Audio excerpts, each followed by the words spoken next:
Ladies and gentlemen, the Peachville Conference promotes good sportsmanship by student athletes, coaches, and spectators. We request your cooperation by supporting the participants and officials in a positive manner. Profanity, racial, or sexist comments, or other intimidating actions directed at officials, student athletes, coaches, or team representatives will not be tolerated and are grounds for immediate removal. Thank you for your continued support of Georgia College Athletics and the Peach Belt Conference.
So he didn't want to bring him back out and potential for injury. And yet another dominant shutout, ninth inning for Mr. Gammon. Gammon again. He's your closer. You want him out there when the game's on the line. He wants that ball in there. So we gave it to him, and he comes out and shuts the door again. So glad you were able to settle the senior day situation. Going to have a little bit of the ceremony on Tuesday and try and make that a little special. Yeah, we'll try to incorporate that in on Tuesday and give these guys their day. Unfortunately, we ain't going to be able to do it on the day we intended, but it will still give these seniors the day they deserve. They've been through a lot, most of them in their 2 years or 1 year being here, and it's still special to give them their day. today is a big day for you. You get a chance to clinch a spot in the Peach Belt tournament if you come away with a win. Yeah, we just got to keep doing our thing. We'll play our game today.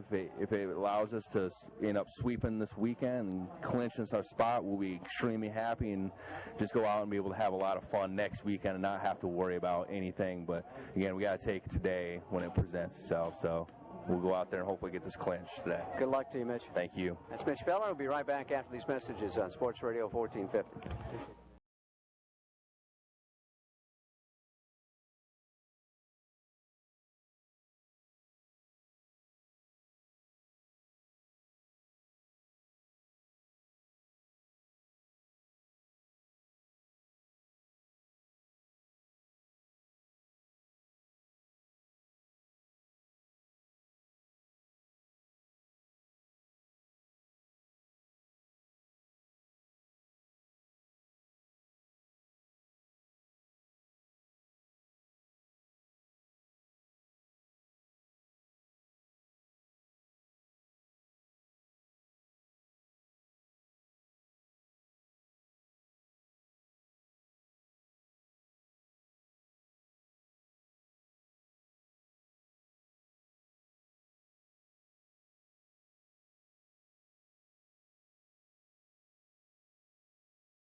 Kurtz Field, beautiful day. Temperature in the mid to upper 70s right now, going up to the low 80s on sun-drenched day. Got a few clouds that have just started to flow into the area. Bobcats against the Mount Lions. Al Weston has the starting lineups for us. Young Harris 12-34 overall, a 6-20 Peach Belt Conference mark. The second baseman Zach Odom leads off. Behind him, center fielder Nick Sexton. Hitting third, the first baseman Zach Beggs. Designated hitter Brett Westmoreland is in the cleanup spot. The right fielder Tony Kaiser after him makes a couple of spots up as he had a pretty successful weekend here so far. Third baseman Luke Miller hits sixth, batting seventh. The left fielder Jimmy Pinikitis hitting eighth. The shortstop Tristan Smith, and batting ninth the catcher Chris McGinnis. The pitcher for the Mountain Lions will be Cole Antman. We'll tell you a little bit more about him when it comes time. We'll pause now for the national anthem.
Right on cue, Old Glory flutters out with a little bit of a breeze here at Kurtz Field.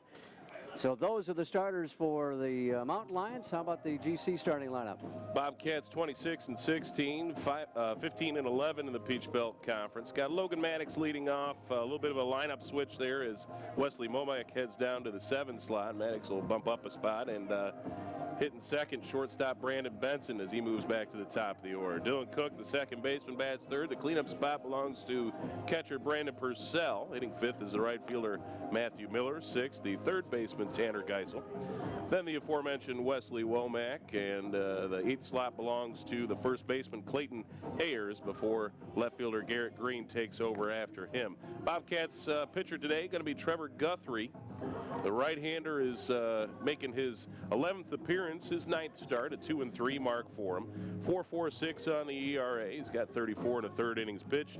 28 hits, 22 runs, 17 of them earned, 23 walks to 18 strikeouts. So that's an area of focus, I'm sure, for him, because opponents hitting just 235 against the right-hander, which is a real solid number for these aluminum bats. And again, I mentioned, I think, before the break, but Guthrie coming off probably his best start as a Bobcat, went 6 deep against Armstrong and picked up a victory against the Pirates on the road, and hoping some momentum carries over for him here. So he has stepped in here to the weekend rotation for the Bobcats in Peach Belt Conference play. It's good to see for the redshirt sophomore from Cumming out of West Forsyth High School. He'll throw the fastball, a curve, a changeup, and a little bit of a slurve as well. Just a little wrinkle to show him something different. Defensively, the Bobcats haven't changed at all this series. It's Green, MATTIX, and Miller left to right in the outfield. Geisel at third, Benson at short, Cook at second, Ayers at first base, and Brandon Purcell catching in Trevor Guthrie. Zach Odom ready to receive the first pitch of the day, and here it comes. Over the top fastball at the corner for a strike. 0-1. You're listening to Georgia College Baseball on Sports Radio 1450 WMVG Milledgeville, or on the internet, country102fm.com. Internet streaming provided by Dr. Pepper, always one of a kind. Odom takes one low and away, and the count evens up at 1-1 on the second baseman. Right-handed hitter standing in with a .276 batting average, takes a strike, and it's quickly 1-2. Odom with a pair of home runs on the season so far, 19 runs batted in. He's struggling here at Kurtz Field, only 111, 1 for 9 in his efforts at the plate here in Milledgeville. He skies one to the top of the backstop. It's still 1-2. Guthrie with such an interesting delivery comes directly over the top. Fastball is a little bit low, and it's 2-2. Indeed, it is not three-quarter. It is not a slot. It is right over the ear. Yeah, it's almost like a 12-6 type of delivery, really. Just it makes got to make for a different arm slot. There's a fastball hit high in the air to right center field, and it will be right fielder Matthew Miller taking charge and making the catch for out number 1. So 1 up and 1 down for the Mountain Lions under Coach Huffman in his second season as the head coach, down in the third base coach's box as well. Travis looks at Sexton, and Sexton pops up his first pitch, and back on the grass in short left field is the shortstop Benson, and he dropped it. It will be an infield, well, not exactly an infield hit. It's a drop. It'll go as a base hit. Sexton launched it high, and we've had a lot of trouble with sunlight in this series. And today, on a afternoon ball game, you would think it wouldn't be that difficult, but Benson struggled to come up with a catch there. Yeah, Benson's reaction at the last second there made you could tell he lost that ball in the sun. So that'll go as a hit. So Sexton adds to his .337 batting average, and he's at first base with 1 down. Zach Beggs back at first base today, a .292 average, and the 1-0 pitch is outside. It's 2-0 to the left-handed hitter. Beggs has homered 9 times. 35 runs batted in. Beggs 143 batting average, 1 for 7 officially. 2 walks, 4 strikeouts, and he chips one foul back behind the backstop off to the house on the hill, and it's 2-1. Very high sun today. I mean, I guess it's always pretty high if you think about it. But nicely done, Weston. But the shadows for everyone directly underneath their feet, and you know, so you can tell that. I mean, that sun is directly overhead. Fastball misses low. Bobcat umpires beg to differ. It's 3-1 now to Nick Sexton. Excuse me, Zach Beggs. Beggs making his 47th appearance. He will sky it straight up in the middle of the infield. Guthrie going to give way to the first baseman, Clayton Ayers, and another adventure with a mile-high pop-up. Yep, Guthrie took a look at it right away, and he fluttered his arms out to the side. I think he lost that one in the sun. It's not typically the pitcher's job to catch those pop-ups anyway, so Ayers did a good job coming in there at the end to grab it. A lot of sunshine straight over the top of us, and mostly a high sky, so that's a bad combination for the infielders and the outfielders on the pop-ups. First pitch to Brett Westmoreland. The DH is outside for a ball. .282 batting average with 3 homers, 25 runs knocked in. Guthrie puts one right past Westmoreland. He kind of pulled his head out of the way. He's also hitting just .143 for the series with 1 of 7 at the plate, plus a walk, couple of strikeouts. Big right-handed hitting Brett Westmoreland with a 1-1 pitch due him from Trevor Guthrie. Threw the change by him, wide over the top rather, as Westmoreland.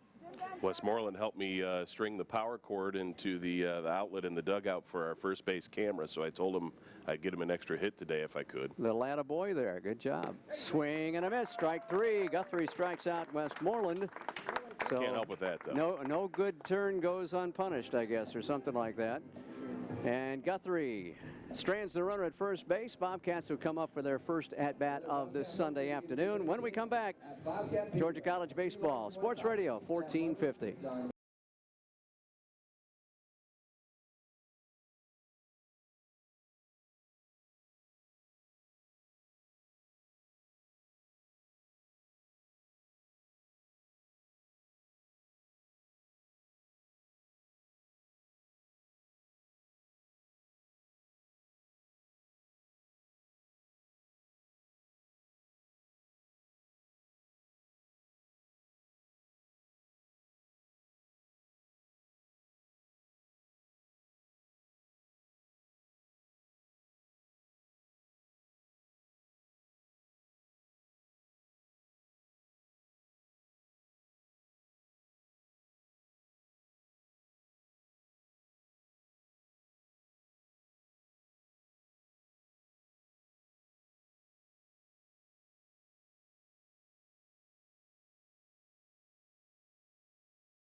Bottom of the first, the Bobcats will change up their order here a little bit, as Al said in the lineups.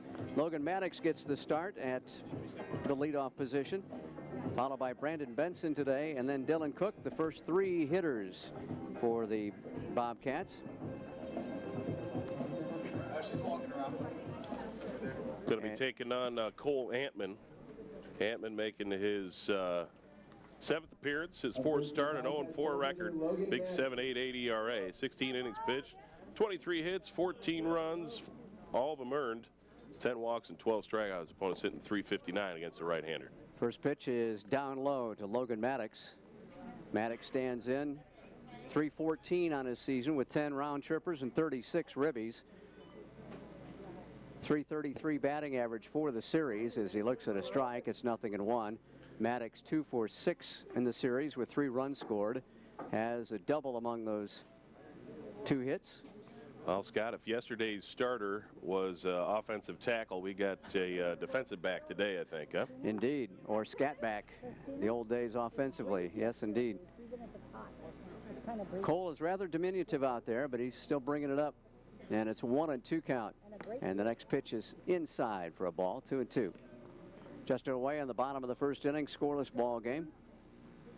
MATTIX was at the top of the order last year a few times, if I'm not mistaken. Now, Jake Sandlin kind of really held down that leadoff spot pretty well the whole year, but I do believe a starter too. Smith's got to hurry his throw, and he sails it over the head of the first baseman, and it bangs off the protective fence in front of the Mountain Lions dugout. That'll go as an infield single. I think he was going to beat that one anyway, Scott. It looked like the play was pretty close over there. The throw, of course, made it real easy for him to get in there, but I think he might have gotten a foot on the bag beforehand anyway. Bobcats were hoping it would go into the dugout instead of bounce off that fence, and that would have given an extra base to Logan MATTIX. So a John Kurtz infield single again, and the first pitch to Brandon Benson comes on the way from Antman. It's inside on a hook that didn't really cooperate for him. It's 1-0. Brandon now at .304 for his season.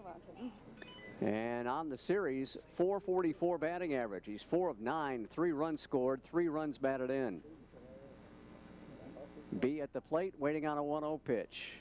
And Antman's deal is a fastball down low, 2-0.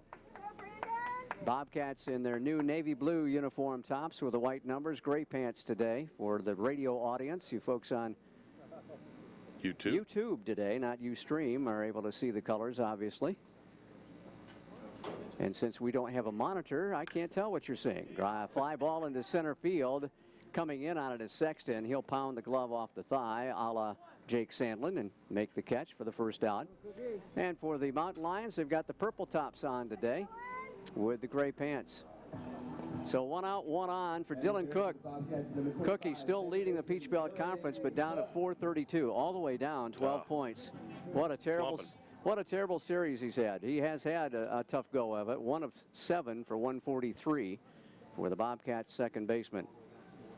But 432 with 12 homers and 54 runs batted in. Logan MATTIX chased back to the bag. Logan successful in 10 of 13 stolen base tries.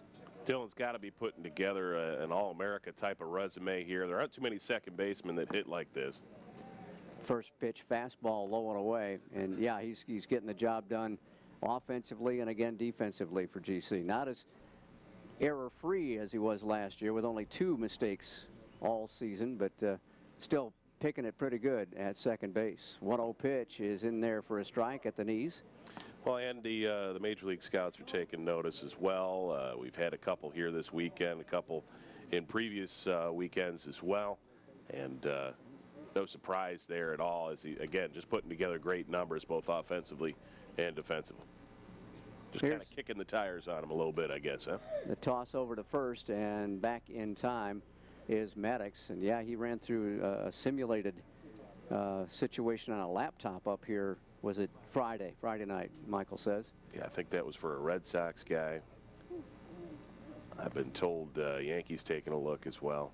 1-1 pitch is inside for a ball, 2-1. Of course, you really have to shine at the Division II level at a position as a position player in order to get some good looks. Yeah, for whatever reason, the pitchers get a better look at our level. I think it might be the factor of every scout and every coach thinking they can develop a guy, Right. if from a pitching standpoint, Right. but hitting it's a little bit different animal. But I tell you, Jordan Edgerton, who used to play for UNC Pembroke a few years ago at third base, I think he's up in the bigs now. I don't remember where, but he's at the major league level. So, I mean, it can happen every once in a while. Cook's got a 3-1 pitch to him, and it's on the outside corner for a strike. He had grabbed at the bat and was ready to toss it away, but the umpire said it hit the corner at the letters. So 3-2 with 1 out. Logan MATTIX getting a good-sized lead over there with a right-handed pitcher. Takes an extra step now. Have to be aware of that situation. He's going. 3-2 pitch hit in the air to right side. Got to get back, does Mr. MATTIX. Here's the catch. The throw back to the bag. Not in time. For some reason, MATTIX made Kaiser make the throw. Yeah, I don't know if that was a strategic play there or not, but MATTIX kind of delayed on his return to first base. Maybe he was hoping he could induce a throw and maybe a wild throw and then eventually get second base anyway. But, yeah, he sort of took a step or two before heading back, which made that play a lot closer than it really needed to be. So Dylan Cook struggles at the plate. This series continues. First pitch to Brandon Purcell. He skies one up in short right field. Second baseman back on it. He has no problems with the sunshine. And Odom will make the grab for out number 3. Bobcats get a leadoff single and can't do anything with it. We played 1. We're scoreless. This is Georgia College Baseball on Sports Radio 1450.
Scoreless at the end of one. We go to the top of the second inning at Kurtzfield. Kaiser, Miller, and Pinakitis at the plate. And we apologize for missing pronunciation on Jimmy's last name the first 2 days, and finally got the right pronunciation here from Michael McEachern, Sports Information Director over at the Young Harris College.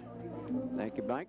Yeah, Michael's one of the best in the business. Has been in the Peach Belt, then left, went over to Skadden, and came back now to Young Harris to get things rolling up there for them with their move to Division II.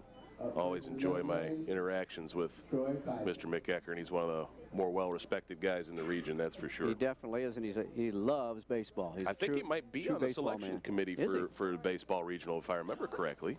Well, put in a good word for us, Michael, if you would.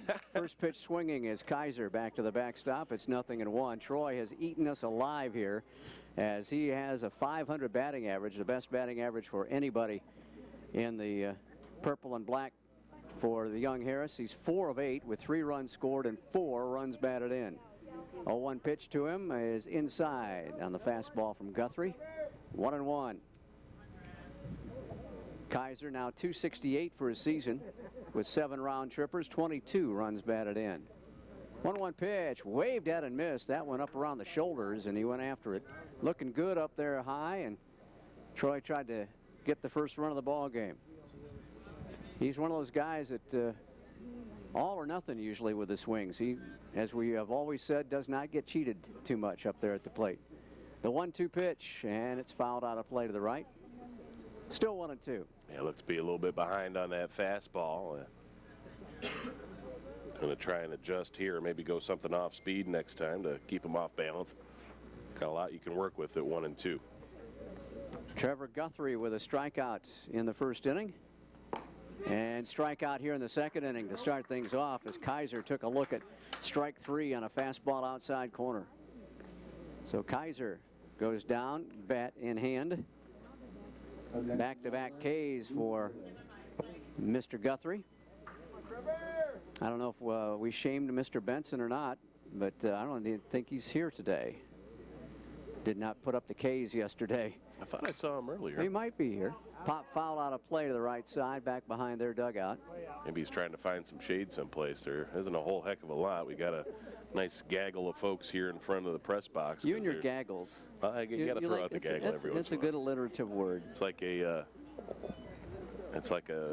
sock update. I guess I got to give you one a game. Got to give a gaggle update. Pitch is outside for ball 1. 1-1 now on Luke Miller.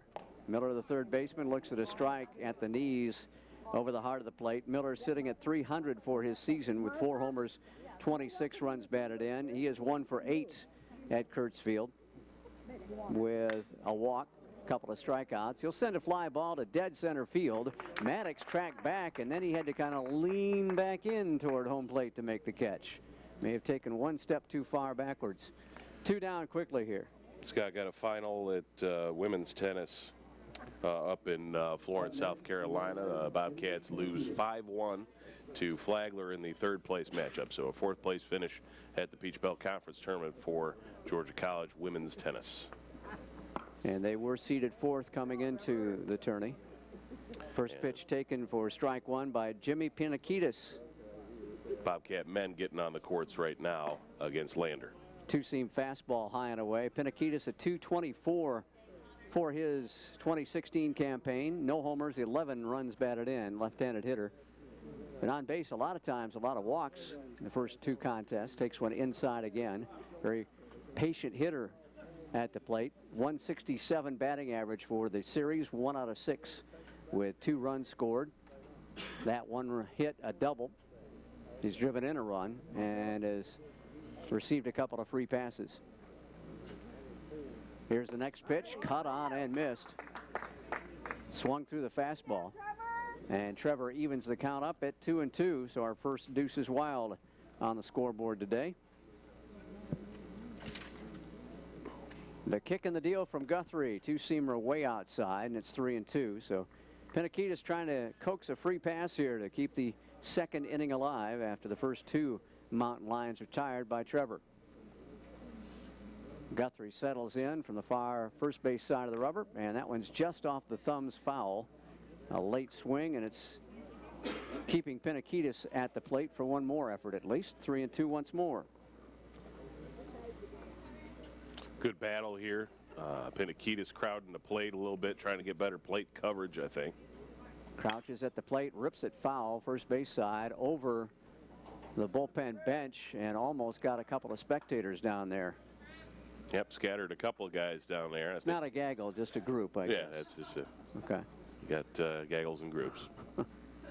So it's still 3-2. Dylan Cook about 4 steps on the grass at second base. That one's popped up, coming back our way and out of play. And it's still 3-2. So Pinakitis giving Guthrie a good battle here in the top of the second inning. Bobcats in search of the sweep against the Mountain Lions of Young Harris. Guthrie rocks and goes 3-2 once more. It's low and inside, so a good at bat for Pinakitis as he forced Guthrie to go full on him and several foul balls. Yep, scattered a couple of tough pitches there, it appeared, and then earned himself a walk. Those 2-out walks sometimes come back to bite you, and hopefully they won't right here. Yeah, free passes are never a good thing, except if you're going to the movies or a concert or something like that. Tristan Smith did not play yesterday, and he's at shortstop again today after playing there Friday night. .212 batting average for his season. No homers, 4 runs batted in.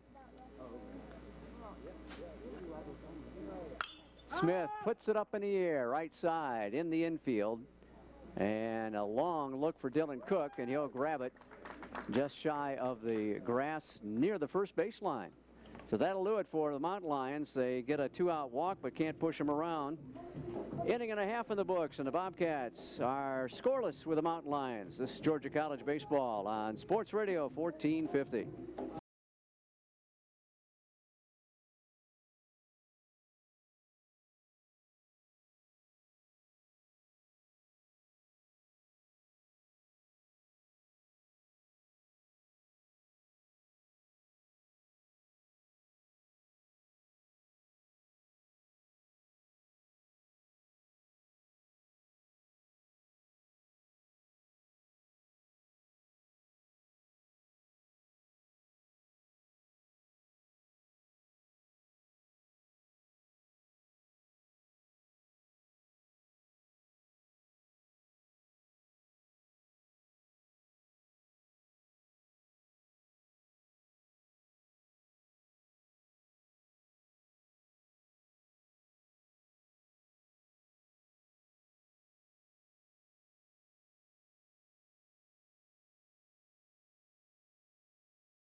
Harris in a scoreless battle at John Kurtz Field. Your Sunday afternoon. I hope the Sunday morning went well for everyone wherever you are. Thanks for joining us on the terrestrial air, on the internet, either the audio side or video side as well, today on YouTube. Yeah, first one over here at Baseball on the YouTube channel. Got some new equipment. We got some new equipment that allows for that. The previous equipment we purchased before YouTube did live streaming, so it wasn't able to do that. And we had used it at softball all weekend for the Peach Belt Conference tournament. Everything going pretty smooth there. It seems to be a lot more crisp in image, you know, very, very clear to look at. It's pretty impressive. Well, anytime you get the new bells and whistles, you got to try them out, right? Oh, yeah. Dust them off, get them going. Very exciting. Matthew Miller, second leading hitter for the Bobcats this season, takes a first pitch fastball outside for ball 1. .394 batting average for Matthew with 6 home runs and 40 runs batted in. He's the leading hitter in the series at .556. Looks at a strike dropped in over the inside third of the plate. Matthew is 5 out of 9 in the series with 5 runs batted in and 3 runs scored. Has a double and a triple among those 5 hits, and he looks at another strike, and it's quickly 1-2 on the Bobcat right fielder from Escondido, California. There you go, Sam Jones. Matty awaits the 1-2 pitch and drives it right back where it came from, into center field for a base knock. Man, that was a rocket shot. Scott, that allow me to tell you now, 24 games in a row, a hit streak for Matthew Miller. It's the lead one on the team and the longest one of the season for Georgia College as well. You were just sitting on that nugget waiting, weren't you? Well, I didn't want to jinx it by talking about it before it was extended, I there guess. You go. How's that? That's a good idea.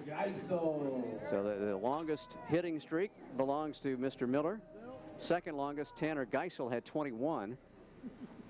As I comb through the voluminous notes, thank you. Yeah, we killed some trees today. And speaking of Tanner Geisel, he's at the dish right now. Bobcats have had leadoff singles each inning, but first inning couldn't do anything with it. First pitch fastball low and inside to Tanner. It is 1-0. Geisel a .331 batting average for his season. He's homered 9 times, 39 runs batted in for the series, and even 400, 2 out of 5 with a run scored and a double among the 2 hits. Also 3 walks. Very patient at the plate, and he patiently takes a strike. It's 1-1. I'd like to see Matthew Miller get going here. He's shown some good speed, affinity for the stolen base, and yesterday, at least in my opinion, it looked like McGinnis struggled a little bit with the delivery to second base behind the dish, so those 2 things work pretty well together in this case. He did have 1 throw out, but did sail a ball into center field for an error as well. Miller draws a throw. He's back on his belly safely. Matthew, third leading base thief for the Bobcats with 18 on the year. Georgia College approaching 100 stolen bases for the year, 96 out of 115. What an average there, huh? Yeah. Yeah, I mean, you're making pretty sure of them when they happen. I believe Purcell's still leading the team, if I remember correctly. You are correct, and he's still leading the conference with 29 stolen bases and 33 tries. Another toss over and Miller back. Got to imagine he's probably among the national leaders in that category, and maybe the top guy that plays behind the dish as well. Not too many catchers with numbers like that. You better believe that. There's a strike taken by Tanner, and it's 1-2. Well, going into the week, Purcell was tied for 8th in the nation in stolen bases. Is that straight up stolen bases or stolen bases per game or anything like that? Just straight up stolen Okay. bases, I guess. Gotcha. In all of Division II. Not bad for your catcher. Because that's, you know, sometimes those stats, they do them a little different. There goes Miller. The ball bounces in the left-hand hitter's box and trickles down the first baseline. That would be a steal because he was on the move before the errant pitch, I guess, because it's not technically a wild pitch. So Miller gets his 21st, make it his 19th stolen base. And a 2-2 pitch coming up to Tanner Geisel. The Bobcats have the first scoring threat here with a runner in scoring position at second. The set and Antman's pitch is a curveball, stayed inside and high, and it's 3-2. I got to think Tanner Geisel, a good guy to try and steal bags with at the plate because he takes so many pitches. Exactly. You know, I mean, he wants his exact pitch right down his zone. So you don't have to worry about him putting the ball in play to double somebody up. And that zone of his is very minuscule. 3-2 pitch coming, and it's slapped to the right side. That'll get the runner to third at least. Odom will pick it up, and the second baseman will fire him out. A productive out for Tanner Geisel. Yep, I got to imagine a few high fives await Geisel when he heads back to the dugout. That was a very productive out. Get the guy over to third base with just 1 down now, and that sets you up pretty good to crack the lid on this first run of the ball game. Well, we got him on, we got him over. Now let's get him in and see if Wesley Womack can do just that. 344 for the 2016 season for the freshman. 6 homers, 32 runs batted in. Has not been getting on base in this series and had been the leadoff man for the longest time for Georgia College this season, but now down to the 7-hole. He's 222 for the series, 2 of 9. First pitch fastball high and away for ball 1. Wesley has scored a run, driven into, and has also received a walk. Left-handed hitter, the only lefty in the lineup for GC. They are up at the corners, back defensively in the middle of the diamond, and a curveball sweeps inside, and the count 2-0 as Antman has gone outside and inside on the lefty. Let's see where the next pitch will wind up. Miller off the line at third base toward shortstop. The 2-0 pitch down in the dirt. Again, a good stop by McGinnis. Knocks it out in front of the plate beyond the batter's circle. Well, not now with the count so favorable at 3-0, but I mean, this might set itself up pretty nicely for a squeeze. He got great speed on third base, and a guy who's focusing on contact right now as he's dipping down his average a little bit. So 3-0 pitch, low for ball 4. Everybody was kind of indecisive out there, and it's finally go ahead and go down to first base, son. I think Wesley might have thought that was a strike. Yeah. He was waiting for that strike call and then didn't get it. So okay, I guess I'll flip my bat and get down to first base. Well, it's usually one of those automatic strikes. Yeah, 3-0. 3-0. Yep. Pardon me while I bend down here and grab my numbers that got thrown around. Clumsy hands in old age. Throwing the numbers. Yeah. Clayton Ayers comes to the plate. And the Bobcat first baseman takes a pitch on the inside corner for a strike. He's had a good series. 3 of 7 for .429. All 3 hits are singles. Well, he's rewarding Coach Feller for getting him in the starting lineup here. Might see a slightly more permanent change in this corner alignment. 1-0 pitch, or the 0-1 pitch is a fastball away. And it's 1-1. His season average has moved up to .286. Clayton with a home run and 6 RBI. The Washington State native hitting from the right side, open stance, digs in rather deep in the box. Awaits a 1-1 pitch. Runner from first is going, hit and run on, and it's slap foul to the backstop. So Mitch rolling the dice. Oh, can't say that on Sunday, I guess, can you? I don't know. We are in the South. Yeah, that's true. Took a chance. Well, you can't say that. Yeah. You can't say gambled either. He called for a hit and run. He called for a hit and run. There you go. Just get to the basics, McLeod. Great job by Ayers there to, lay everything out, really. I think he had one hand on the bat when he made contact. And it was really low, and he was just able to spoil it off. Protect the runner there. The 1-2 pitch, runner stays put. Down low and away, gets away from the catcher, and the runner will score on a wild pitch. As Matthew Miller jogs in from the third base position to make the first run of the day for Georgia College. Well, good teams take advantage of the things that are given to them, and the Bobcats get that run. That was, gosh, how about some manufacturing there, right? Exactly. How'd Miller get on? That was a single. That was a single. Then stole he stole second. Went to third on the ground out. Third on the ground out, and then score on a wild pitch. That is the very definition of manufacturing a run. And at second base with only 1 out, a 2-2 pitch. Ayers chops it foul toward the GC dugout and will stay alive.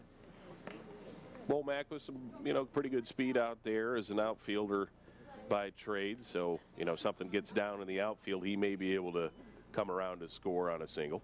Antman with his 3rd wild pitch of the season. That's 66 errant tosses by the pitching staff. That is a lot of free bases given up. Bobcats with 32, so literally half of. Ouch. Line deep to left field is hooking, and it's going to be foul. He had home run distance and just got out in front of it. It is tomahawked the swing on that, too. I mean, that was a hanging curveball up above the letters, it appeared, and got just a bit out in front of it. Gosh, he put a pretty good charge into that one. Antman has only surrendered 2 round trippers on the whole year. But he's only pitched in 18 innings now, not quite full 18. Ground ball to shortstop. That'll keep the runner at second. Smith throws in the dirt. Nice backhand pickup by Beggs across the way. And that'll be the second out of the inning. Have to keep that runner at second. So Ayers unable to move the runner up. There are 2 down now for Garrett Way. Garrett Way. That's a street here in Milledgeville. Yeah. Garrett Green. How about that? Got Zaxby's on the corner of Garrett Way. There you go. There you go. You think you guys have had a long weekend? Me too, I guess, huh? So here's Garrett Way at the plate. Well, hopefully driving in a run is the Garrett Way right now. There you go. Nice. Hey. First pitch, check swing. Went after a pitch that came in on the thumbs. 0-1. Garrett, a .304 batting average for his year, a home run. 25 runs batted in for this series. Green at .286, 2 of 7 with an RBI. Got the RBI and a sacrifice fly, I believe, Friday night. Got one yesterday. Got it yesterday, all right. Pitch is in there for a strike. As we mentioned, leads the team in sacrifice flies as well. Got 9 of them, I believe. 9 sacks. Yeah, and that's, you know, I mean, for the number 9 slot hitter, you know, again, just getting runs in. That's good production there. Typically, those guys are setting things for the top of the order or at the best. And they're getting on in front of him, and he takes advantage of it. His pop foul out of play. It's 0-2. But just knowing, you know, what needs to be done for the team in that scenario, you know, you don't necessarily need to put a ball over the fence. Let's just get it to the outfield, get a run in, and add some more on the scoreboard. Down 0-2 on the count is Garrett Green with 2 out. A runner at second base, a run in for GC. First run of the day for either team. Antman with a stretch, the long look to second, and the pitch to the plate. Fastball just outside, maybe a little bit high. 1-2. Yeah, the catcher McGinnis lined up well outside to try to get Green to fish for one outside, and pitcher hit his spot, but just wasn't across the plate. So Antman will try to put him out with a 1-2 pitch, and here it is. Chopped toward third, coming in a hurry and making the play across the diamond in time is Miller, and that will retire Green. But the Bobcats pick up the first run on just 1 hit, no errors, and 1 runner left in scoring position. At the end of 2, it's Georgia College 1 and Young Harris College nothing. This is GC Baseball on Sports Radio 1450.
One nothing, Bobcats with the lead. They've handed Trevor Guthrie the advantage, and he will face the number 9 hitter here to lead off the third. And then back to the top of the order, it's McGinnis, Odom, and Sexton. McGinnis yesterday, I saw it square to try and surprise with a bunt on a pair of occasions. Especially in the 9th inning when he's down by 3 and nobody on, and he bunted it right back in the air to Gammon. And just did it right there. Pulled it back and took a ball, or took a strike, actually. 0-1 pitch to the catcher. He fouls it to the top of the backstop, and he's quickly down 0-2. McGinnis now at 170 for the year. Yet to homer, 9 runs batted in. And McGinnis a 143 batting average, 1 for 7. Sit down as the fastball's on the outside corner, taken all the way. Third strikeout already for Trevor Guthrie. Well, I don't remember Trevor compiling strikeout numbers very regularly. As we mentioned, coming in, it was the hits to walk ratio, too many walks in his previous appearances. So it's good to see him starting to balance that out a little bit. Zach Odom chips one foul out of play. It's 0-1 on the second baseman. He started the ball game with a fly to right field. 0-1 pitch. Hit into right field again. That'll get in front of Miller. Take a couple of hops to the right fielder. So Odom with a 1-out single and the second hit of the day for the Mountain Lions. Well, good piece of hitting there. Just dropping it right into right field. Get some base runners. Tying run now on the base paths for the Mountain Lions. And it's up to Guthrie to figure out how to get himself out of this situation. Odom has been successful in 4 of 5 stolen base attempts, and those 4 stolen bases, second on the squad. Nick Sexton's 8, and here is Sexton at the plate. First pitch to him is down low for ball 1. Sexton with a pop fly into short left field that settled for a base hit, as Benson had trouble with the sunshine, lost it at the last second. 2-0 now as the fastball missed outside. Scott, I feel like I've said this on multiple occasions and calling games with you, but doesn't really seem like a whole lot of teams are stealing bases this year. Swing and a miss. Tried to give him a lead with one quick swing, and Sexton has the count go 2-1. I agree with that. For some reason, speed is not as valued in the Peach Belt Conference this year. Yeah, it seems like the Bobcats really the only one that have, you know, multiple guys with double-digit steals. Everybody wants to clobber the baseball. There's a base hit into right field. Heading to third will be Odom, and he will make it as the throw is late. First and third occupied now by the Mountain Lions as Sexton dribbled it past Ayers at first base into right field. Yeah, taking advantage of the runner being on first base. That opens up a little bit of extra gap on the right side, as you know, Ayers was holding the runner on and couldn't react in time to that chopping ball through the right side. A good first to third action too by the base runner. Yeah, good opportunity for them to get a runner in scoring position with less than 2 out. About a double play ball, Scott. Here's Zach Beggs. Maybe he'll be a candidate. He'll pop it up, though. Left side, fading to foul territory. Geisel shades his eyes, makes the grab, and that's out number 1. Got a big advantage there for Zach Beggs, who's popped out twice now. Sorry, Scott, but I think Tanner did a great job approaching that baseball there. Tried to work his body and tilt his body a little bit so he wasn't looking directly into the sun, sort of rounded off and came back to the ball a little bit. You can tell, again, this is our best fielding options out in the field right now, particularly in the infield. This is a good batch of guys. I don't think you know, that they're out there for their hitting necessarily. Fly ball center field, but right at Logan. And Logan makes the catch for out number 3 as MATTIX hauls in that line drive off the bat of Brett Westmoreland. They get a couple of hits but can't do anything with them, and we lead the Mountain Lions 1-0 as we go to the bottom of inning number 3. This is Georgia College Baseball on Sports Radio 1450.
Top of the order for the Bobcats, MATTIX, Benson, and Cook.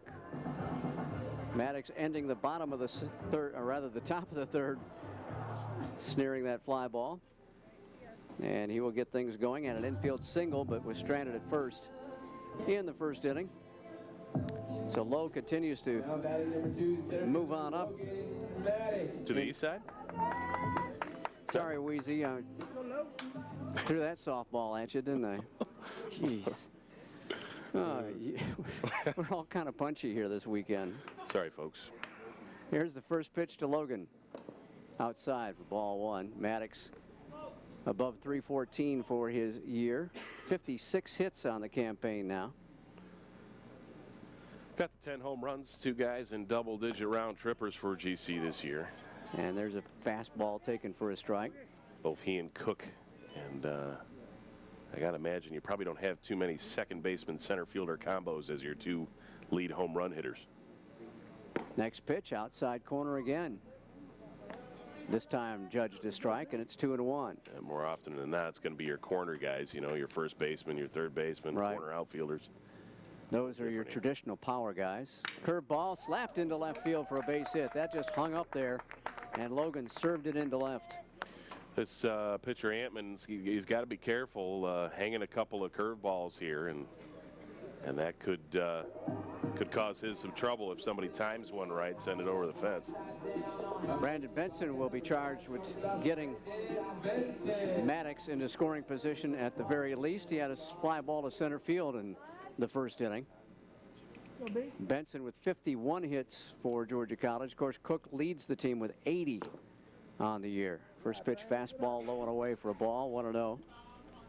Georgia College in 6th place in the Peach Belt Conference right now with 3 games to go. Toss to first and just back in time is Logan MATTIX. Scott, is it 3 for us or 3 for everybody? Because I know we had that open weekend where we were going to try and host Erskine. That game got canceled the following weekend before the Peach Belt tournament. I wonder if everybody is off that weekend or... Not sure. We'll have to check on that full schedule later on, I guess. Another toss, and MATTIX back reaching for the bag. You play 30 games if you can, with the weather and all that. I know Columbus State leading the conference at 19-6, so that's 25 games. Today is 26-27, so they've got one more weekend, I guess. That's skied foul back behind the backstop, and it's 1-1. So I guess Peach Belt must have built in an empty weekend to try and get everybody lined up for the playoffs that are going to start a little bit earlier in the week than they will normally. I think it's either Tuesday or Wednesday that the Peach Belt Conference tournament starts now. Plus, remember, there's only 13 teams that play, and you don't play everybody. You have one team off. Pitch is taken for a ball, throw to second, high, snared by the second baseman. Otherwise, it's another throwing error. And Logan MATTIX would get another base. Odom with a good job there. I mean, he's not the tallest of mountain lions, and used every bit of his diminutive frame and a great leaping ability there to keep that from going into center field, or else they're giving up third base as well. Logan gets his 11th stolen base in 14 tries, and he's in scoring position with nobody out. Brandon Benson has a 2-1 pitch due him from Antman, and it's swung on, lifted in the air to center field again. Odom tracking it back to his right now, makes the catch. Here's the tag. The throw will come to third, and it's offline. And easily getting into third base with only one out is Logan MATTIX. So that doesn't go as a sac fly, but it goes as a productive out for Brandon Benson. Yep, again, you combine these stolen bases with some of those productive outs. You set yourself up for a nice run scoring situation. You got a guy 90 feet away with just one out, and probably one of the best hitters in the Peach Belt Conference stepping to the plate. It's Dylan Cook, a fly to right field. We'll take that again. That should be, it was deep enough to score a run then, I think. First pitch to Cookie is in there for a strike. Threw him a changeup, and it's 0-1. Columbus State first, Landers second. They have finished conference play. They're 22-8. USC Aiken third at 20-9. Antman sets and deals 0-1. Fastball outside corner at the knees, and Cook took a look at it. It's 0-2. Fourth place goes to Augusta right now at 6-9. They got knocked off by Pembroke twice yesterday, and they will play one more game today. Fifth is Montevallo, just ahead of the Bobcats at 17-12. Fly ball right field, gonna get down, just foul by about 4 feet, maybe 5. It just kept fading off the bat toward the right field corner. And Cook, a bid for another RBI hit, comes up a little bit short. Well, taking a look at the schedule this year, Scott only got swept by one Peach Belt Conference opponent. That was Columbus State at Columbus. Right. So at least picking up one game in each series, and did get a pair of conference sweeps as well. Picked up as a pitch goes in the left-hand batter's box for a ball. Nice backhand stab there by McGinnis. But swept North Georgia here at home, and then swept Armstrong on the road just last weekend. North Georgia playing its final Peach Belt game of the season at Montevallo today. 1-2 pitch, backhanded nicely again by McGinnis. He wound up sliding through the back end of the left-hand batter's box and snaring that one, and it's 2-2. My goodness, he has been all over the plate area the 3 days he's been here at Kurtzfield. Yeah, I'm not sure what that pitch is. Throw it twice in a row, and it hasn't looked real good either time. 2-2 to Cook. Oh, off the pitcher. He can't find it. Heads toward the third base line. The throw is not in time, and a wild throw. He compounds it. Cook is going to wind up probably at third as he rounds second and heads to the bag at third. That'll be a hit and an error, I would imagine. Yeah, no RBI on the play, though, as the runner on third was holding up. and didn't go until the throw went wide to first base. And I'm sure Antman just, you know, is beside himself after that throw. I mean, he knows he should have hung on to that baseball. He had no chance at Cook over at first base. That's a shame. It is. And that was a blast off his body. I didn't get a chance to see exactly where it hit him. And they're going to allow him to take a couple of warm-up tosses as Coach Huffman is out to make sure his right-hander's okay. He threw just one warm-up. He was more mad than anything else with a bad throw. The ball ricocheted off Antman and wound up near the third baseline, about midway between third and home. He recovered it and fired it wildly to first. MATTIX scored on the throw, and Cook winds up at third. So he's there with only one out for Brandon Purcell. Brandon with a pop-up to the second baseman in the first inning. That ended the frame. There's a breaking pitch low and away for a ball. 0-1. Cats now lead at 2-0. Their bullpen may be getting busy as they're sending some folks from the dugout down the first base line to the pen. The stretch, the 1-1. Fastball missed low. Make it 2-0 now. Purcell dropped his back shoulder his previous at bat and skied a fly. I'm sure he's trying to make some adjustments to stay on top of the ball here in this next trip to the plate. 2-0 pitch is taken for a strike. Good to see Antman recovering from that blast. That could have taken his cap off and maybe the head with it if it was a little higher. I think he may have gotten the leather up. I think that hit the glove, you know, just as a protective measure, not even an open glove. I think it was closed. Blast to left up on the hill, and it's going to wind up bouncing around. Did it hit that truck or the SUV? Got a thumbs up out of the driver's seat, so apparently everybody's okay. That's up there. Good.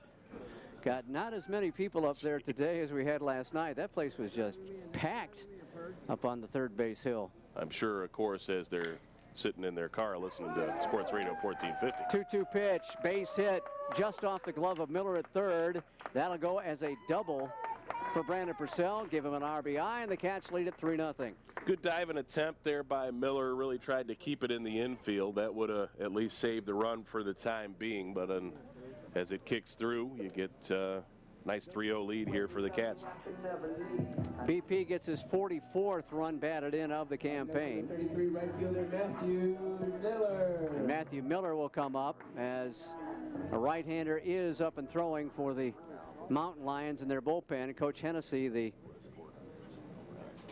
pitching coach for Young Harris, Brandon Hennessy, makes his way to the mound in a very fast pace. Did that yesterday, too. Yeah. It's like he's in a hurry to get there. Again, just the idea, you typically see those pitching coaches, you know, counting the blades of grass as they head to the hill so they can get their relief pitchers more time to get going.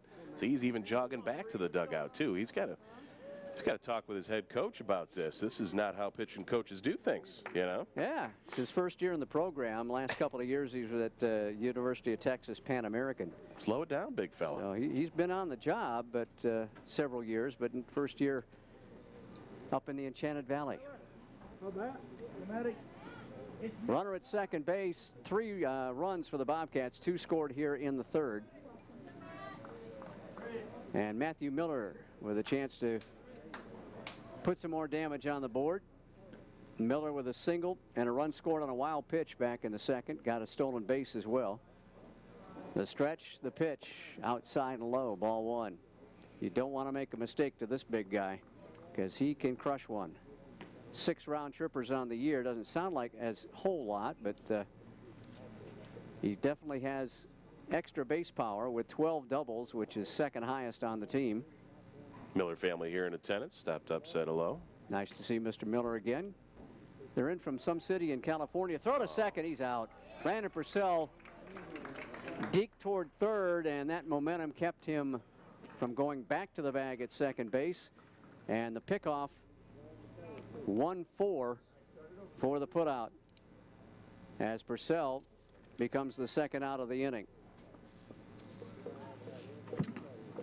So Miller has the bases clear and a 1-0 pitch to him. Fastball high and away. It's 2-0. And yes, we know where Matthew is from. I just don't want to get Sam all revved up again. It's a suburb of San Diego, yeah. The 2-0 to Matthew. He'll drive one foul out of play to the right side. I may have mentioned to you, Scott, we had Matthew in the office for an interview earlier in the year, and as a good California kid would, he was wearing a tank top coming in the office, and he had a surgery scar on, I believe, his right shoulder, and he had gotten a tattoo on top of the scar of baseball stitches. So it looked like he had a baseball in his right shoulder. I thought that was awesome. Bomb to center field. It is gone. Right over the 400-foot sign on the right side of center field. And that one sailed into the pine trees at Kurtz Field. The Bobcats now lead it 4-0 as Matthew Miller. Again, you don't want to leave it up. You don't want to leave a mistake. And Miller makes you pay. 7th home run, 41 runs batted in on the year. And Matty goes yard. And how big is that pickoff maybe coming back? Yeah, it takes a run off the board. You'd be up 5-0 right now, which again, I like that number. Yeah, so I like you like that 5-run leads because the guys can't even tie it with one swing of the bat, and that sets you up pretty good. But unfortunately, Purcell just got caught leaning a little bit. I think he was going to try and steal third. It looked like it. His momentum was shifted that way, and he just got caught leaning. Wow, that was a poke, though. 400 yards. And it was a line drive, too, basically. It didn't have a whole lot of arc to it. It just skimmed, probably all of about 3 feet above the fence, so you can, estimate somewhere around like a 405 or something along those lines. I mean, that was a line drive shot. Curveball hangs high to Tanner Geisel. Don't want to make a mistake to him either. 3rd home run surrendered by Antman this season. Got a couple of those tree branches I'm noticing out in center field are kind of leaning over a little bit. I'm sure they've been punished out there. Sort of like the scoreboard has. There's a strike, a wide strike on the outside corner. It's 1-1. We could get a New York Yankees World Series scenario, where that young man was leaning over on and it ended up being a home run as a result or something like that. Could hit a tree branch and bounce up over. Hey, never know. That one skipped about a foot in front of the left-hand hitter's box. And it's 2-1 now to Tanner Geisel. Geisel with a ground out to second in his lone plate appearance back in the 2nd inning. So a crooked number on the board for the Bobcats here in the 3rd inning, and Geisel skies one to the right side. It's fading in foul territory, and they can't catch up to it. Great effort by Beggs as he wound up just short of the bullpen bench all the way down in the corner. And a couple other purple shirts were down there trying to flag it down too, but just eluded everybody.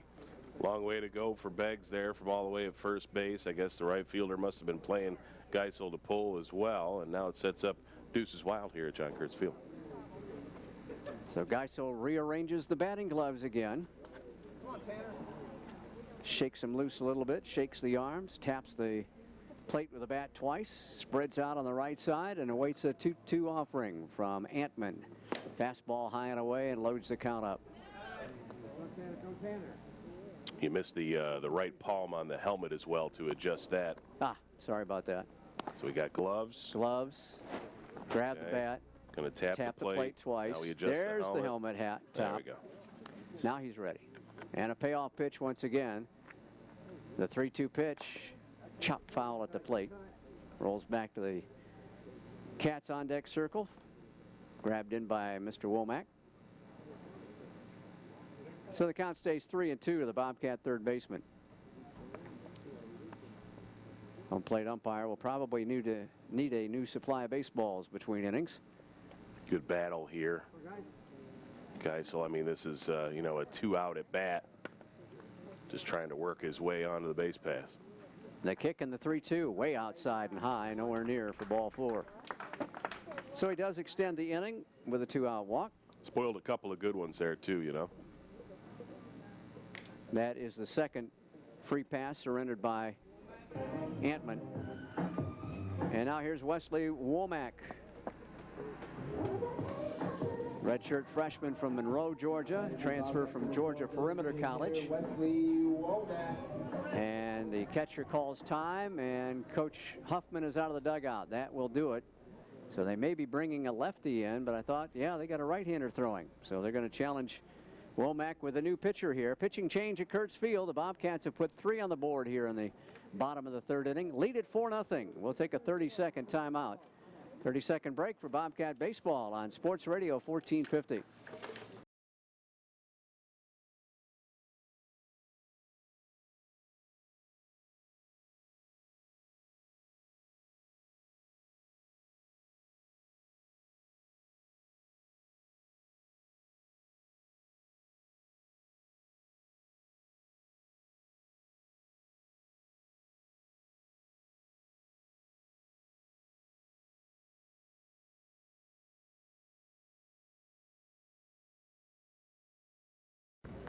Mountain Lions go to their bullpen, and Dylan Jabot comes in, a sophomore from Flowery Branch, Georgia, and Flowery Branch High School.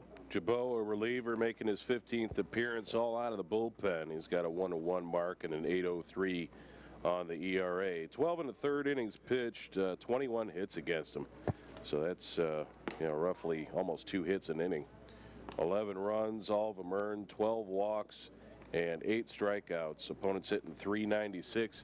Against the right-hander here. So 12 walks, 21 hits over 12 in the 3rd innings. That's a lot of base runners, folks. Indeed so. Giving up a lot of opportunities for the opposition. And Coach Mitch Feller was saying even Friday before the series, you got to get into their bullpen and see what you can do, because their starting pitchers, as Frew proved last night, could go deep with a lot of tosses, over 125 tosses for Donald Frew. And now we get to their bullpen in the bottom of the 3rd inning. That is where the sticking point pitching-wise really has been for the Mountain Lions in this season that has not been a whole lot of fun for them. Jabot, a sophomore from Flowery Branch, Georgia. Where's Flowery Branch? Do you know, Scott? Yeah, it's up there where the Falcons train, up in North Atlanta. Oh, okay. Okay, so up there, Marietta, like that kind of thing? I don't believe it's further Kennesaw? to the Kennesaw. Kennesaw? Yeah. Gainesville. It's off of 85, Flowery Branch. Off 85. Okay, yeah, gotcha. that's where the Falcons up have above their airport facility. And all that, right? Yep. First pitch fastball way outside to the left-handed hitting Wesley Womack. Womack drew a walk in the 2nd inning. So all 4 runs charged to Antman. Next pitch, a 2-seamer away again, not quite as far outside, and it's 2-0. Looks like the delivery for Jabot doesn't really, bend at the waist and knees on the offer to the plate. Kind of throws across his body as he finishes his throwing motion. He doesn't really use the legs to drive as much, and you're right, there's not a whole lot of bend at the waist there. And the waist is rather ample, it appears. It's a bit more of a 3/4 style delivery as well. Pitch taken for a strike there as Womack trying to get a gauge on this guy. I'm not surprised that his first 2 pitches missed outside to the left-hand batter, because, just the release point, you got to, get it a little bit further out in front of you than the normal pitcher would. 3-1 pitch, inside, ball 4. So Womack gets his 2nd freebie of the day. He has no official plate appearances as yet. Geisel will scoot to 2nd with Womack at 1st. 2 down for Clayton Ayers. Clayton with a ground out to shortstop Number 18, first baseman Clayton Ayers. Tristan Smith in the 2nd inning. A long half inning for Georgia College. Bobcat baseball on WMVG Milledgeville. The stretch, the look to 2nd. And Jabot pitches. Fastball low and inside for a ball. 1-0, and he pitches from the far right-hand or first base side of the rubber. Yep, again, the throwing motion finishes like almost on his left bicep as opposed to down by the hip like you'll often see. It's more horizontal movement. The 1-0 pitch is inside corner for a strike. Count evens up at 1-1 on the Bobcat first baseman Clayton Ayers. It's a long inning, like you said, Scott. I wouldn't be surprised if we go another batter to see maybe Guthrie get up and head out to the bullpen, at least throw a little bit. The stretch, the pitch, inside, but he slams it foul, third base side. He tried to time that one out and yanked a little bit early. Trevor's put up 3 goose eggs so far in the first 3 innings, and going pretty good. Wasn't really threatened outside of that 1 first and third situation. So you'd hate to see him lose his warmth, I guess, his mojo. Mojo. It's plenty warm enough right now. Next pitch, pop foul out of play. Staying alive is Ayers. A 1-2 pitch due him once again. Clayton on at first base this whole series, with Geisel moving across the diamond to third. GC trying to get the best defensive alignment for the most part, and Clayton's helped out at the plate. The 1-2 pitch to him. Tap to short again. He'll go the short route. Smith to Odom at second base for the force out. But Georgia College picks up 3 runs in the inning.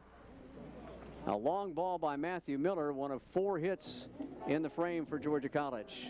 Bobcats lead at 4-0. Al will be with you when we come back. This is Georgia College baseball on Sports Radio 1450.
All right, we're back to action here. Top half of the 4th inning. Georgia College just put up 3 in the bottom of the 3rd. Now leads this thing 4-0. Yep, that's nice job of reading the scoreboard. Yep, I can see numbers in front of my face and interpret what they mean. It's better than I can sometimes. Indeed. I can't see a whole long way. Yeah, you don't got to tell me. Old eyes, buddy. Guthrie on the hill still. He got the 3-hit shutout so far as we head to the 4th, and the pitch misses outside to start off one of the more potent bats in this Young Harris lineup this weekend, Troy Kaiser. Kaiser didn't get the bat off his shoulder, though, in his first trip, a strikeout looking. The 0-1 is lifted to center, and MATTIX going to get underneath that, shield the sun a little bit with his glove, and grab it for out number 1. So for 2 days so far for Kaiser. So 1 down, base is empty for Luke Miller. Miller's first trip, also a fly to center. Gosh, I'm looking at things. A lot of pop-ups up the middle here. Looks like Guthrie must be a fly ball pitcher, as we do not have a single recorded out on the ground yet. Yeah, his infielders are getting a little bored out there, I guess. Yep, the most they've gotten involved was a couple of flyouts to the infield. I believe the first pitch missed to from Guthrie. This one lifted now. Again, another fly ball, and this will be Benson, I believe, just barely on the infield grass for out number 2. Boy, that's quick work, especially with the long half inning he had to deal with, and he did not get down to the bullpen and loosen up, but he's got him swinging from the heels here. Yeah, I think it's what, 3 pitches, 2 outs, and Jimmy Pinikitis will step in. He walked his first trip. One of, well, I guess, yeah, just the only walk issued so far by Guthrie. Pitch taken for a strike to start him off. Al taking a look at Guthrie's numbers prior to today, had 41 flyouts and 38 groundouts. Oh. So this is kind of a little bit against his normal go, I guess. Yeah. Huh? Another pitch taken for a strike, and deep in the hole is the left-handed batter, Pinikitis. And he's induced 5 double plays. It ties him for second with Charlie Hecht. There's a breaking pitch, sails away to the left-hand batter, 1-2. Busby leads that category with 9 double plays off his right arm. Guthrie, a transfer from Chattahoochee Valley. This one lifted to right. Miller's got, we're going to bounce in front of him for a single. I thought he might have a shot at it, and I think he thought about it for a little bit as well. Don't think he wanted to overplay that and just hold it to the single, and if it gets past him, it's maybe a triple.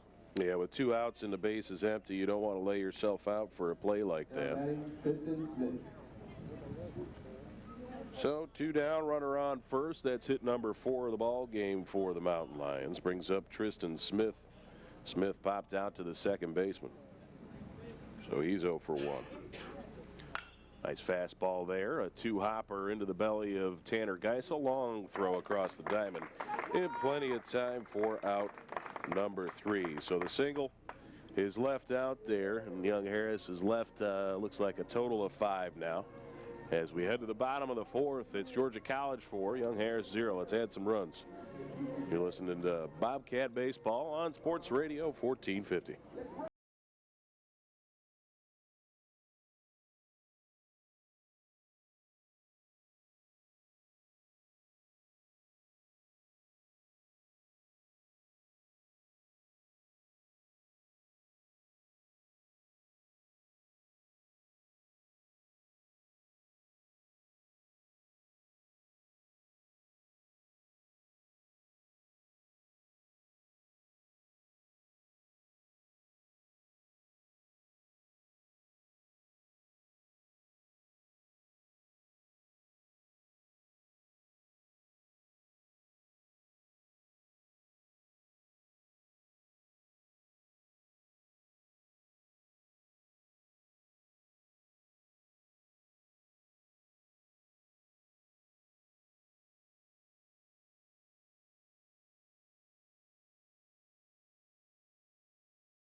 Back to action here, John Kurtz Field. We're going to head to the bottom half of the 4th inning.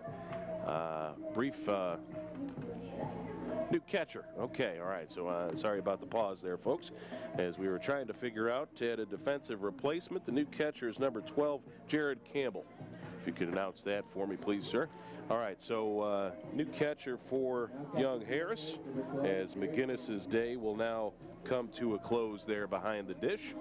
And not so much offensively for McGinnis this weekend, but gosh, was he ever busy defensively behind the plate over these first 3 ball games of this series. Yeah, on a warm day, Coach Huffman giving him the rest of the day off after just all over the dish area trying to flag down those errant tosses. Many hopes that everything is okay with Mr. McGinnis, and this is just an opportunity to get somebody else in the lineup. Going to be 8-9-1 for Georgia College here. It's Ayers, Green, and MATTIX. Ayers' first trip, a grounder to short, and he takes a pitch low and away. Clayton Ayers. Oh, actually check that. We got a sub here. No, this is Green. Okay, so yeah, I didn't. oh, my the goodness. last out there. This is dropped in front of the second baseman. Garrett is going to beat it out there at first base.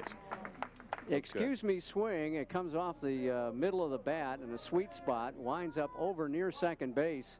Odom made the play, but there's no way he's going to get Garrett Green with his speed going down the line. So a check swing single. Okay, so Green on first with nobody out now for the top of the order, Logan MATTIX. 6-3 on Ayers put out. Force at second. That's right, wasn't it? Yeah, that's right. 6-4, okay. So fielder's choice. Sorry about that. I was too busy yakking and didn't write. All right, so that with 1 strike there for Logan MATTIX. It'll give me time to tell you he's 2 for 2, a pair of singles, a stolen base, and a run scored. Logan from Loganville and Loganville High School. Swung on and lifted to left center. This is going to hang up nicely for those outfielders as the center fielder Sexton takes over to grab that one for out number 1. He took a quick look at Pinakitis and decided he was going to take over, angled it just enough that he wasn't looking dead on into the sunshine, was able to peek over his left shoulder and make the grab. So 1 out, and Green still on first base now for Brandon Benson. If you're thinking about a stolen base for Green, not a bad idea. He's a perfect 6 of 6 on the year. Set here. And GCBO delivers a strike. GCBO working in his first full inning, got the final out of the third. He sets, as Scott said, all the way on the first base side of the rubber. This one is pulled through the left side for a single. Bounding ball that worked its way between the shortstop and third baseman. So a pair of singles wrapped around and out give us first and second with one down. Brandon, a good job of hitting there, and the shortstop Smith was cheated towards second just a little bit, see if they could get a double play grounder, and Benson, traditionally a pull hitter, but he has been able to place the ball wherever he wants to, and that time he did pull it into the hole at shortstop, and he's on at first, and the Bobcats trying to get something going here again in the bottom of the fourth. Second hit of the inning and 8th hit of the ball game for Georgia College, and it gives us first and second for Dylan Cook. Cook 1 for 2 with a single, and he takes a breaking pitch for a strike. Let's get him healthy again here after the base hit last time up. Maybe got him off the schneid, so to speak. Cook with that fly to right, and then had that screaming liner that kicked off the pitcher toward the third base side. So an infield single. He pulls this one to short. Shortstop has it pop out of his glove, but is still able to get the out at first base. So that'll just be a simple 6-3 put out, but it could have gone down as an error if he wasn't a bit sharper with his throw. Maybe a little sweaty hand there for Smith, as the ball did skip out of the glove, and he grabbed it out of the air, airmailed it to first, but a good job by Beggs to go up high and get the throw. So now 2 down, second and third for Brandon Purcell. Purcell's day, he's 1 for 2 with a double. That's an RBI double, up to 44 now on the season. That was his 7th two-bagger of the year. And that pitch well in the left-hand batter's box, a diving backhand stop by the new catcher, Campbell. Yeah, he's joining McGinnis in efforts of flagging down errant tosses. Seems to be all in that left-hand batter's box. If we had more left-hand batters, we'd probably have some hit batsmen today. Long look at the plate by GCBO. He's finally got what he wants. Still working from the set with runners on second and third and 2 down.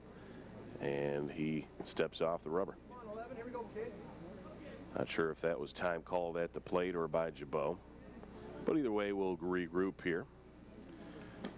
Purcell with a wide open stance. Waves the bat up above his head. Here comes the 1-0, and it's yanked foul. Caught the ankle of Garrett Green. He's okay, I guess. That was a hot liner there that Green tried to hurdle. And he looks like he's fine. He headed right back to the third base bag. Gracious, that was a bullet to him, and he was, of course, leading off in foul territory. If he leads off in fair territory and gets hit by it, he's out. And trying to walk off the sting of that one. Got the right leg. I think he's putting more weight on the left leg as he hobbles back to the bag. Hopefully he won't have to run too hard to home plate here. Purcell, gee whiz. That was hit real well, right on the screws, and also, unfortunately, right on Garrett Green's ankle. Purcell almost has doubled the amount of stolen bases that the Young Harris team has as a whole. And 16 stolen bases for them, 29 just for him. He's also doubled the size of Garrett Green's ankle just there. Yes. This one bounces off the plate, and I got a 2-1 count for Purcell. Nice stop again there by the catcher Campbell, and I think Purcell told him so. He kind of waved a finger and a salute of sorts to his fellow backstop. 2-1 pitch coming in on the fists and popped up to the right side. It's foul territory. Looks like it might stay in play, and Campbell will squeeze that one for out number 3 on the foul fly. So Purcell gets underneath one again, and that makes out number 3 in the 4th. A little bit of noise as we put 2 on with singles, but can't bring anybody in. 4 in the books now. It's Georgia College 4 and Young Harris 0. You listen to Bobcat Baseball Be right back here on Sports Radio 1450.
Just a young man trying to test out the old crowd. Might become the third member of the crew. and he runs away in fear. All right, so we are in the top of the 5th, and Georgia College leading 4-0. It's 4 runs on 8 hits, no errors for the Bobcats, no runs, 4 hits, 1 miscue for young Harris. And as we hit this 5th inning, Guthrie still on the hill, dealing it pretty well right now. McGinnis, oh, actually, no, it's going to be our new catcher, Campbell. So that is the new catcher, Jared Campbell, making his first trip to the plate. Got him at 138 for the season, only a home run and 6 RBI. This is just his 23rd appearance on the season. All right, so Campbell, right-hand batter against the righty Guthrie, and he fouls another one back here into the stands. Going to be, I believe, a 1-2 count now, right? Yep, there we go. Guthrie working pretty well here. 58 pitches, 40 of them strikes. Wow, that's at 40-18. That's a Not great bad. ratio. Fouls another one back. There's another strike. And another souvenir. And another series of baseballs run out of the dugout. We were talking prior to the game about how little prizes I had for the foul ball 5th, and typically we don't get very many foul balls. Yeah, this one we do, of course. Thanks to Campbell, he's probably going to clean me out based on those, his at bat alone here. Well, we'll see if they get run down there. Is that Sydney down there? Yep, a lot of youngsters in attendance, so I'm sure they will. Swung on a miss, and down on strikes goes Jared Campbell. So a rather rude welcome to this ball game for the new backstop by Guthrie. Campbell really helped out Guthrie that time. The pitch was around the shoulders and outside, and Campbell couldn't hold off. 4 strikeouts now for Trevor Guthrie. As we head back to the top of the order, Zach Odom takes a pitch outside. Guthrie, a former high school teammate of our own Sam Jones here, operating the scoreboard today. I'm told he's a better safety than a pitcher, perhaps. So apparently a decent football career in Trevor's background. Another pitch misses. I got a 2-0 count for Odom.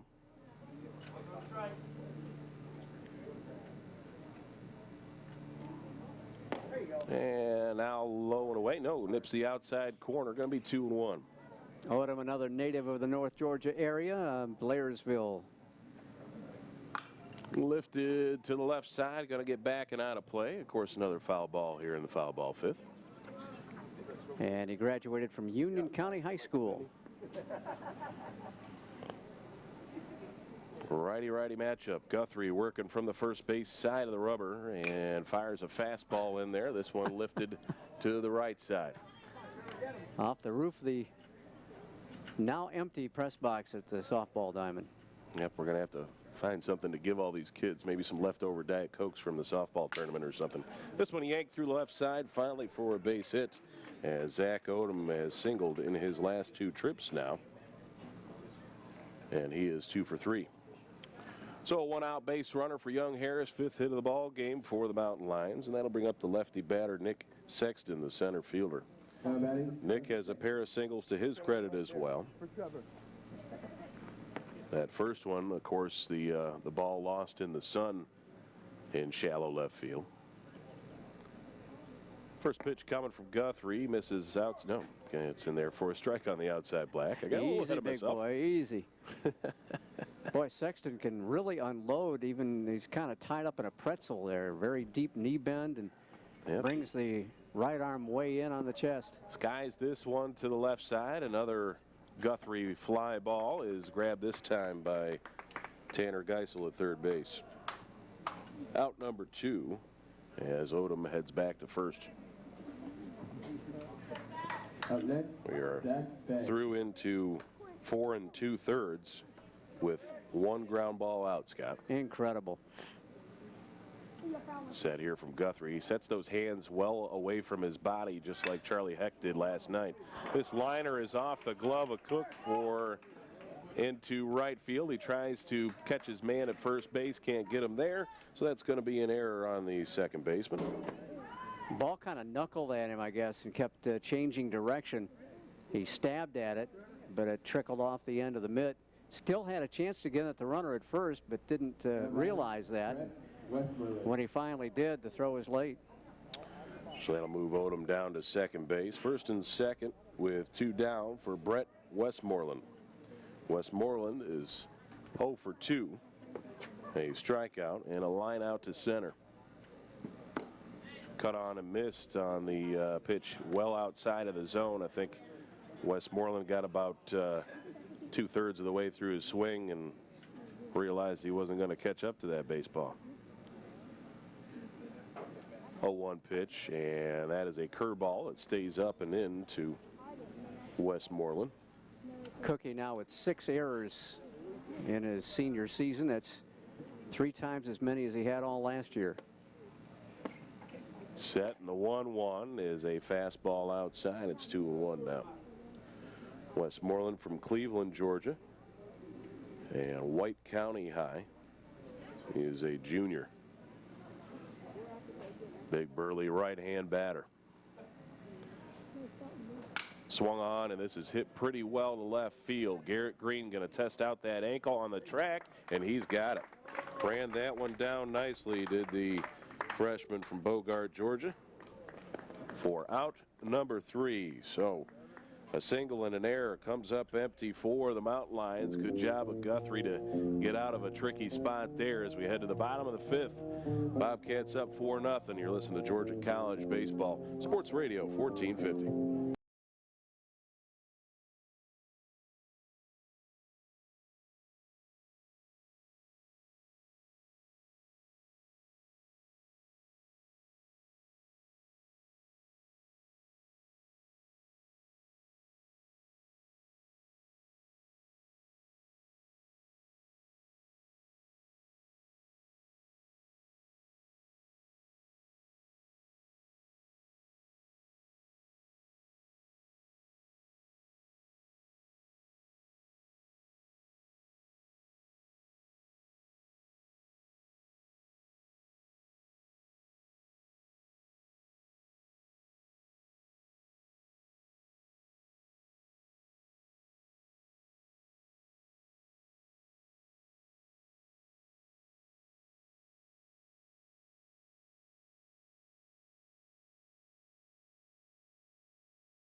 Back to action here, bottom half of the 5th inning from a sun-drenched John Kurtz Field. Is this sun-drenched? This is sun-drenched, right? Beautiful day today, nary a cloud in the sky. Got a couple, but it's just really very tiny stuff. Sun-drenched and nary in 2 sentences. Yeah, what do you back think? to back. Nice job. How we doing there? Wordsmith you. Well, you know, that Kent State education comes into play There every you go. once in a while. I mean, it is really like you can count the number of clouds in the sky on, I don't even think I'd have to take off my shoes. I would appreciate you not doing that. Well, you know, they are new shoes. Got them last week. They are glowing in the dark here. They are. If the lights don't work tonight, I might be able to help out. Matthew Miller at the plate. First pitch swinging, and he tags one pretty hot to center field. That's where he sent his home run in his last at bat. This one is not going to have the distance as it's taken by Sexton for out number 1. One down on one pitch, and Tanner Geisel will step in now. He's 0 for 1. A grounder to second. He did walk after that and was stranded at second base. Got some Bobcat work in the pen there. I think Brady Walsh, maybe 32. I think that's Brady Walsh. Brady actually owns the best ERA on the team right now. The junior right-hander. So we may see him if Guthrie has any trouble. Fastball came inside on Geisel. He had to spin out of the way of that one. It was neither a jackknife or a limbo. He just kind of shuffled backward. A pirouette? We'll do that instead. I'm sure Tanner's family would like to know that he just pirouetted. Pitch taken for a strike on the inside half. Looks like they're trying to work in on the hands of Geisel here. Yes, all those dance lessons have come into. Yes, the local Naperville dance studio up there in Illinois. 1-1 pitch is swung on and missed. Looked like he might have helped him out there on a curveball in the dirt. And Tanner's going to have to battle back here from a 1-2 count. One down, base is empty. Bobcats lead by 4. It's 4-0. You put it on you. I got the shirt. Right-hand batter here, wide open stance, and he pulls one to the third baseman. Kicks out of the glove of Miller over there at third. I think we got to go in error there. Yep, we'll go in error on the third baseman as he had trouble corralling that one. Looked like it almost kicked through his legs. He was lucky to get some leather on it. Really handcuffed him as it got to his midsection, and he had to bend over just a little bit to try and grab it, and then it all of a sudden came out of the glove and right around the feet and couldn't find it. Second error of the ball game for Young Harris. Again, had 4 last night, but 3 in 1 inning, if I remember correctly. Yes. Is that right, Scott? Right. So that sets up Geisel on first with 1 down for Wesley Womack. Womack no official at bats. He's got a pair of walks. Pitch taken for a strike. So Womack, leadoff hitter up until today, right? What's the issue with not doing the job at the leadoff spot is not getting on base, right? Right. So, you got to get on base. and then here today, 2 walks. How you doing? And Mitch will say, "See, told you." Yeah, that's what you got to do, man. That'll get you back up to the top real quick. Toss over to first, and Geisel back on his feet. Tanner not exactly the stolen base threat for GC. About the only one in the lineup, frankly, that has not stolen on the regular. 0-1 pitch is outside in the right-hand batter's box. And that'll even things out here at 1-1. And we don't have the breakout of the batting lineups, games played in what position order of the batting lineup on this sheet, but I don't remember Wesley not hitting in the leadoff spot. I think he might have been second for a little bit. There's a pitch up and away. I think we had Logan MATTIX in the leadoff spot at the beginning of the year, if I remember correctly. And he eventually has worked his way back into it.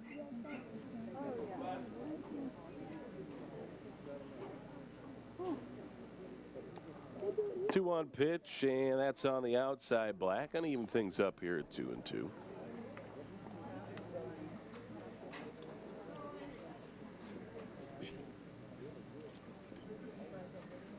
Kyle Ward getting the first base coaching duties again, I believe. Okay. Swung on, lifted to left. This could be trouble, given chase is Penakidis, and it drops in front of him for a single. That was a long way to run there, Scott, and just kept fading on him toward the left field line. Yeah, it wasn't punched very high or very deep, and Penakidis did all he could do to get up to it. So Womack now has reached on all 3 trips to the plate, a pair of walks and a single. So that sets up first and second with just 1 down for the first baseman, Clayton Ayers. Ayers 0 for 2 today, though. A grounder to short. Actually, he sent 2 balls to shortstop as finished an inning on a fielder's choice where they cut down the lead runner at second. Set here from Jabot, and he delivers a pitch low and inside to Ayers. Ayers again from Kennewick, Washington, and Walla Walla Community College. Community College so nice they named it twice. Wide open stance for Ayers as well. A lot of those for the Bobcats this year. There's a fastball inside, and he spins out of the way of that one as well. Almost got the elbow. I don't know if he's got any protective gear on that front joint there, but doesn't appear as though he does. So Ayers with a hitter's count here, 2-0, looking for something he can drive. Geisel very active on second base, and a pitch up under the chin, limbo, and underneath that one is Ayers, as 3 pitches have now missed inside to this right-hand batter. Aaron Barfield is up throwing for the 2nd straight inning for the Mountain Lions, a right-hander from Conyers. Set here. 3-0 offer on the way, taken all the way, and that one's inside as well along the belts for ball number 4. That is the 2nd walk of Jabot's relief outing, and it loads him up for Garrett Green. Now with 1 down here, could we see a Garrett Green patented sacrifice fly? That would be putting him in double digits, wouldn't it? Get the old double digits on the sacrifice flies. As long as Garrett Way isn't hitting, we'll be all right. Yep. Garrett is 4 of 7 with the sacks full, 571 batting average, so getting the job done with no place to put him. Left fielder Garrett Green. So coming through in the clutch in a couple of occasions here. 4 for 7 with the bases loaded. That's focus, folks. Yep, he's got Geisel, Womack, and Ayers on the dishes in front of him, and he takes a breaking pitch that just nipped the inside corner. Green playing left field today. A little bend at the knees and flapping the arms a bit as he sends one directly back to the fence. But he's deep in the hole now, 0-2. Unable to extend the arms on that one too much and just got the handle on it. Looked like Jabot might have dialed up a little bit more speed on that pitch as well.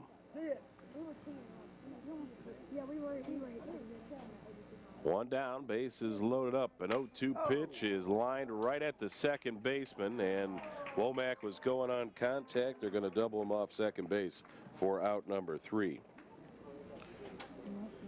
So the base is loaded, can't come through in that scenario, and lead will stay at 4. It's Georgia College 4, Young Harris 0. Let's head to the top of the 6th here at John Kurtz Field. You're listening to Bobcat Baseball, Sports Radio 1450.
And it's been nothing but donuts ever since. Had a really good chance there with the bases loaded, only 1 out. And Womack, I guess for some reason, running on contact with only 1 out, but he was stranded off the bag there at second base and got doubled up.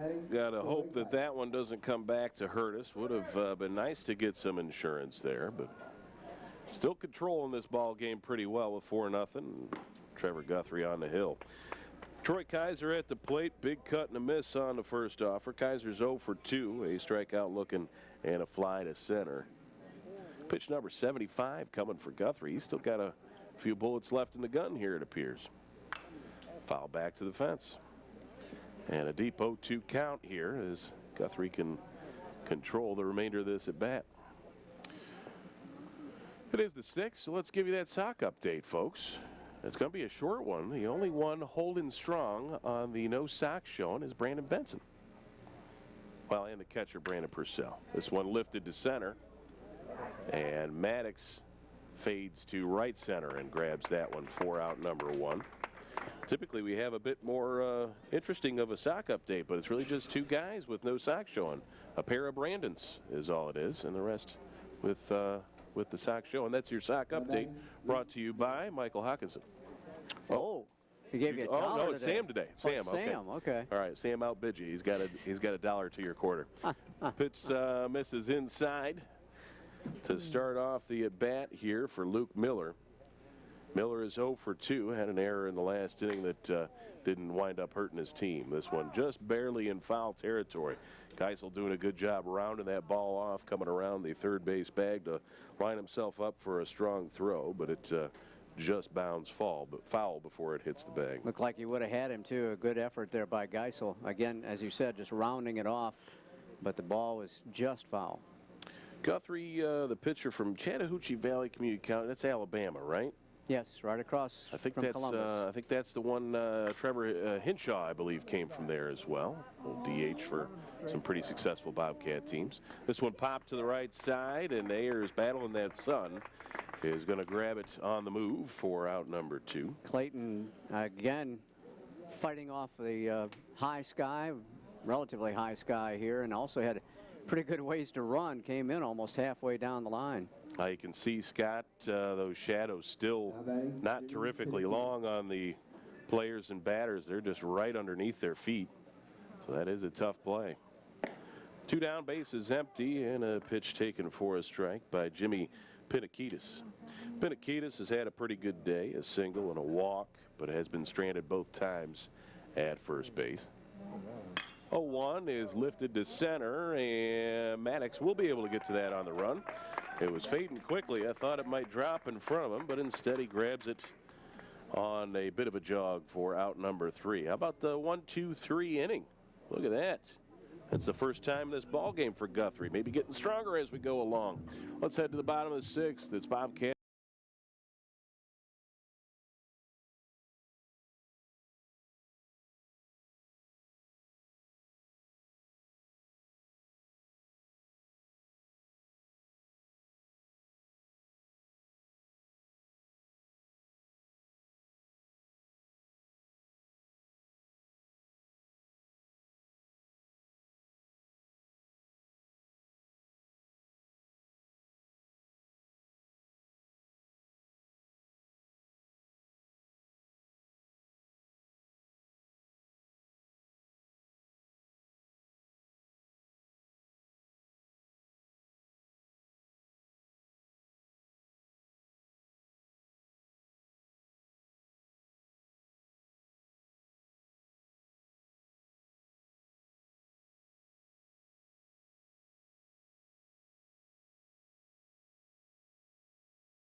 Back to action here. The bottom half of the 6th inning brings a new pitcher for the Mountain Lions. It's another right-hander, this time a junior, Aaron Barfield. He's going to get some work here with an 0-1 record, only his 5th appearance of the season, and one of the highest earned run averages on the staff at 14.85.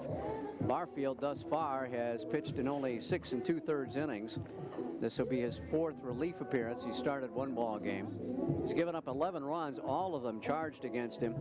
6 walks, 3 strikeouts. Opponents hitting a hefty .433 against the right-hander from Conyers out of Rockdale County High School. Another big frame reliever. Has about the same build as the man he replaced there, Jabot. And we'll see if what kind of offers he can bring to the plate here. Going to start with the top of the order. MATTIX, Benson, and Cook due up for the Bobcats. First pitch to the plate misses away. It's 1-0.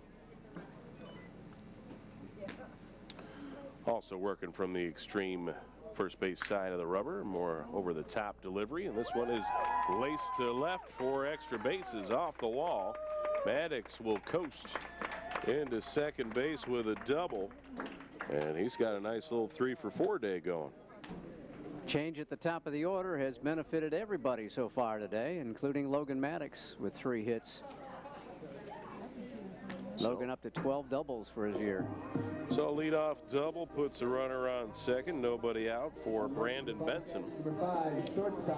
Benson 1 for 3, a pair of flies to center followed by a single. That single came in the 4th.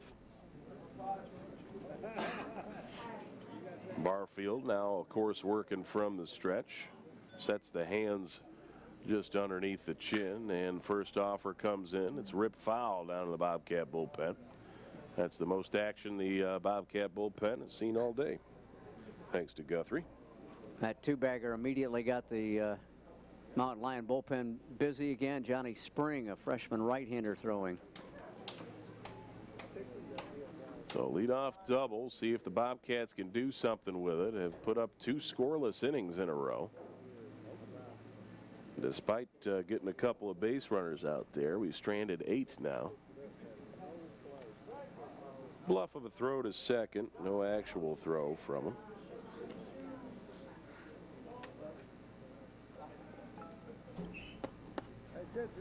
MATTIX with good speed on second base will probably score on a single, especially with the outfield playing as deep as it is. Respecting the power of Benson. This is swung on, and Speaking of power. Wow, that one well out of here. 2-run shot from Brandon Benson. I don't care how deep you play, you're not getting to that one. And now it is 5-0 Bobcats. Benson with the home run, is 8th of the year. And with a teammate on board, he's up to 37 RBI. So the 2-run dinger stretches out that lead to 6. And as you said, everyone benefiting from the lineup shuffle here, as the 3 guys involved in the move here, Womack, MATTIX, and Benson, have combined to score 3 runs and reach base in all but 2 trips. Dylan Cook at the plate. Missed the first pitch there, guys. What did we get? Got a high ball. Pitch taken for a ball outside. This one swung on and lifted to the right side. Could be trouble. Battle in the sun. Second baseman calls that one. Just barely in fair territory. Odom grabs it. Beggs had the sunglasses on top of the hat, and that's one thing that Mitch and I were talking about before the ball game. I know you get style points, but what good is a pair of sunglasses if they're not over your eyes on a sunny day like this? So Beggs gave way to Odom, who I believe has no protective eyewear. Number 11, catcher, Brandon Purcell. On his hat or otherwise. 1 down. Base is empty for Brandon Purcell. Purcell 1 for 3. Couple of flyouts and a double with an RBI. Bobcat catcher. Couple-time freshman of the week last year from the Peach Belt Conference. Another one misses up and in. Quick 2-0 count, hitters count here for the young man from Glenville, Georgia. Waves the bat, and that one's low and away. Going to work the count to 3-0.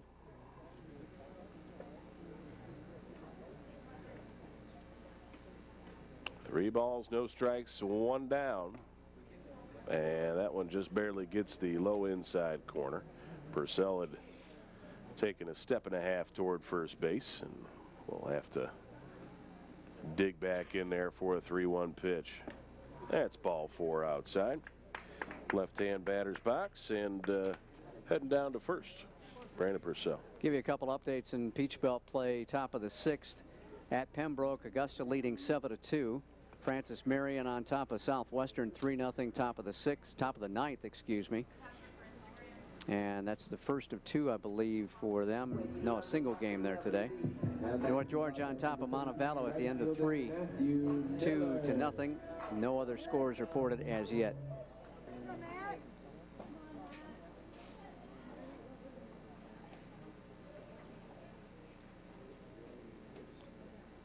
at the plate. Pitch bounces off the plate, gets through the wickets of the catcher for a wild pitch. And heading down to second is Purcell.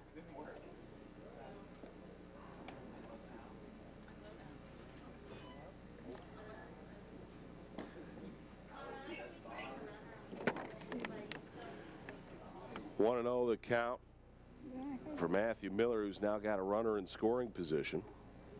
I guess I got the family listening at home. Quick hello to the Weston clan tuning in on 1450.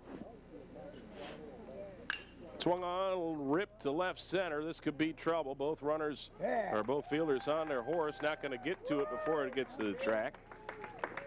Purcell comes in to score on an RBI double by Matthew Miller. It's now 7-0 Bobcats. Matty has been tagging the baseball today. Had the home run, had a fly ball last time up that a little bit more could have put it out of here, and this time he sends it into the gap in left center. Just putting some monumental swings out there, and that's going to probably do it as Coach Huffman is out of the dugout. They're going to make the pitching change here once again. All right, so we'll take a 30-second break to tell you about the new hurler. Looks like another right-hander coming to the hill for Young Harris. You're listening to Georgia College Baseball on Sports Radio 1450.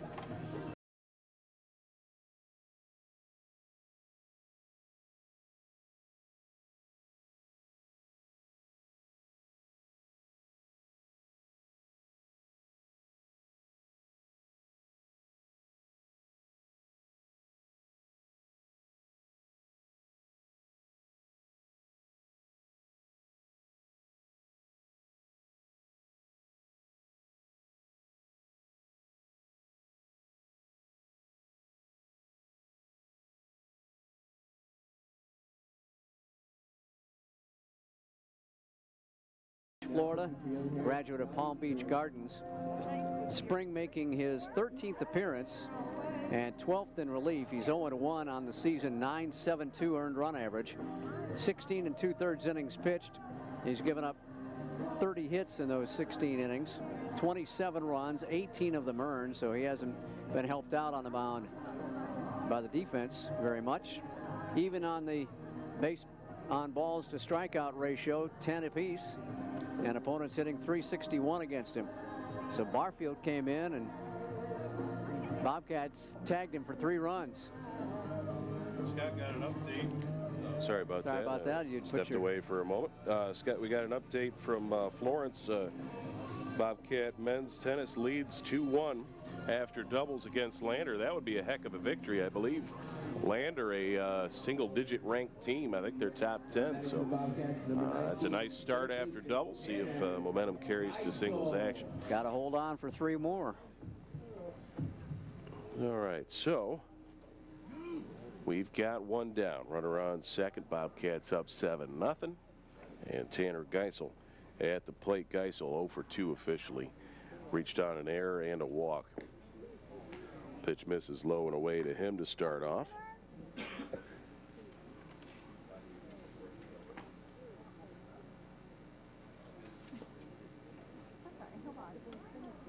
Another big right-hander. Long flowing locks out of the back of his hat there. Got the Lincecum look going. That's some good reliever hair right there. Bluff of a throw to second. Nobody covering though, so Miller gets back.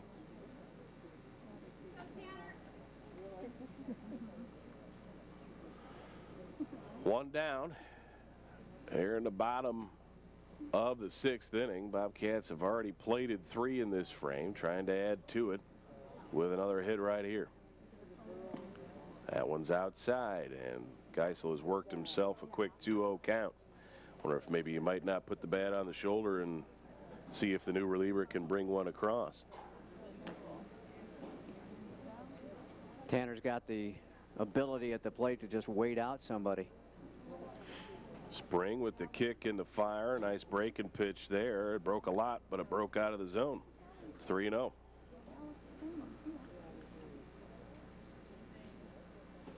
Got Womack on deck, who is 1 for 1 today. Geisel already has one walk to his credit, but I believe walked 3 times yesterday.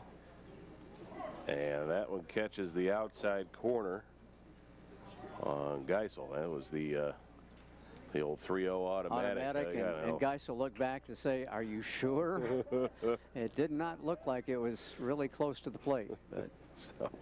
So Spring will get another pitch here. Cut on and missed. Might have helped him out a little bit low.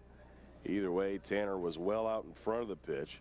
Trying to hit a bomb there. And yeah, he really put a lot into that swing, kind of corkscrewing himself a bit there in the right-hand batter's box. Mountain Lions have another right-hander throwing here in the 6th inning. Hey, a bevy of right-handers in the bullpen for the Mountain Lions. Payoff pitch, and this one tap foul back to the fence. That's not a gaggle. No, I got a bevy. A bevy, okay. Yep, we got a bevy, gaggle, and I think we had a group earlier too, yes. didn't we? Yes. Okay. I never did figure out what a group of Bobcats was. I think it was something that sounded fairly lame, so we never used it. It's not a pride? No, I think that's a different type of cat. A lion. I know a group of lions is a pride, but Bobcats will have... band? A band of Bobcats? A band of Bobcats? Hey, I like it. That's the band not of what Bobcats. it is, though. Okay. Runner goes, and the pitch is outside, ball 4, and a little late to the third base bag is Miller, the third baseman, so he can't apply the tag. The stolen base by Matthew Miller. And the walk for Geisel. Make it runners on the corners with 1 down for Womack. Matty now up to 20 stolen bases. He's tied Dylan Cook for 2nd in that category for the Bobcats, and he just took that one on Barfield with no problem. Second walk of the day for Geisel. Make it Spring, I'm sorry. Spring, the new pitcher now. Looks like 5 walks total for the Young Harris pitching staff today. So Womack digs in with a 1-for-1 day and a pair of walks himself. He takes a strike there, though. Yeah, that OBP for this ball game is it's pumped up right there. up, isn't it? Yeah, it's helped him a lot. Coming into the contest, it was at 448.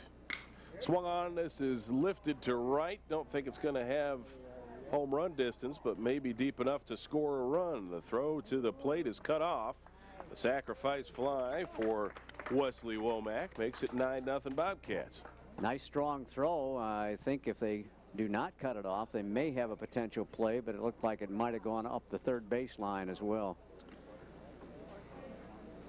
So that RBI for Womack gives him 33 on the season.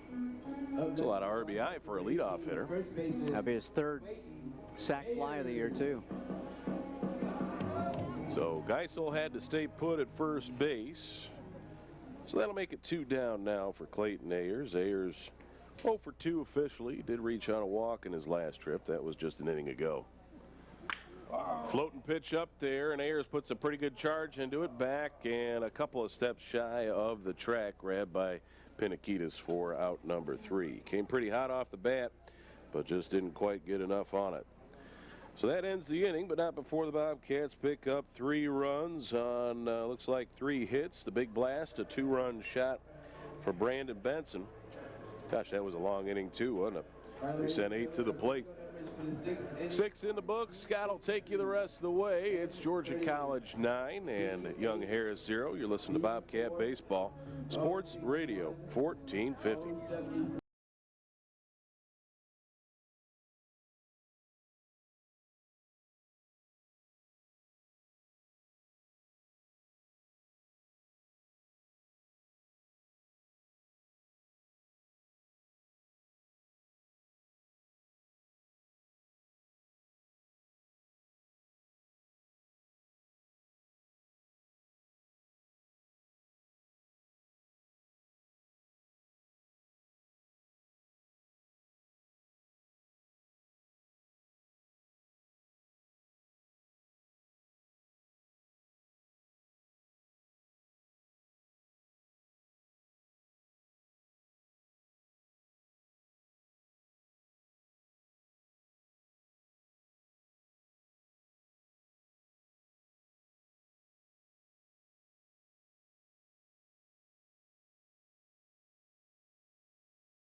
Nothing lead for the Bobcats as GC sends Trevor Guthrie to the mound once again. Mountain Lions will come up with 8, 9, and 1 hitters due. Tristan Smith, the shortstop, catcher Jared Campbell, and second baseman Zach Odom.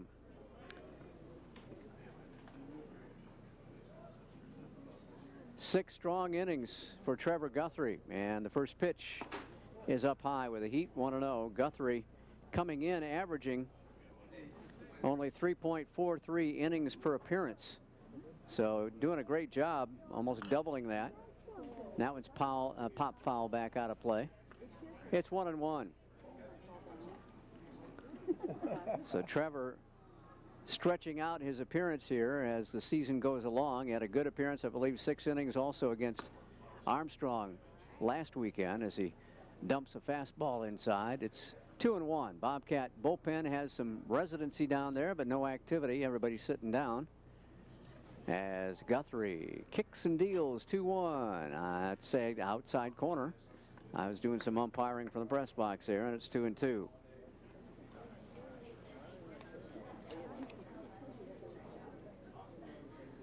Trevor's given up just 5 hits. He struck out 3 batters and a fly ball to right field. It's going to settle in for a base hit just on the chalk. Into the corner goes Miller. The throw back into the diamond is just late. And a leadoff double by Tristan Smith. Yanked it opposite field, actually. Hit down the right field line and just settled to the left of the foul line in fair territory. Miller did a good job of getting over there in a hurry, grabbing it, wheeling and firing, and his throw was just a tad tardy. So Tristan Smith gives them a scoring opportunity here. And for Smith, that will be his 5th double of the year. Swing and actually a bunt attempt by Jared Campbell. He takes strike 1. He struck out swinging against Guthrie back in the 5th inning, his first at bat. McGinnis ended his day after 4 innings. That one's bunted hard beyond the first baseline in foul territory, and it's, I believe it's 0-2 on Jared Campbell. Runner at second, nobody out. Bobcats have out hit him now 12-6. The stretch, the pitch, got him swinging, threw the changeup past him. And he offered at it, could not come up with it. So that number 9 order, number 9 slot in the order has really benefited Trevor Guthrie today as he's struck out the occupants in that 9 hole all 3 times. That's strikeout number 5 for Trevor.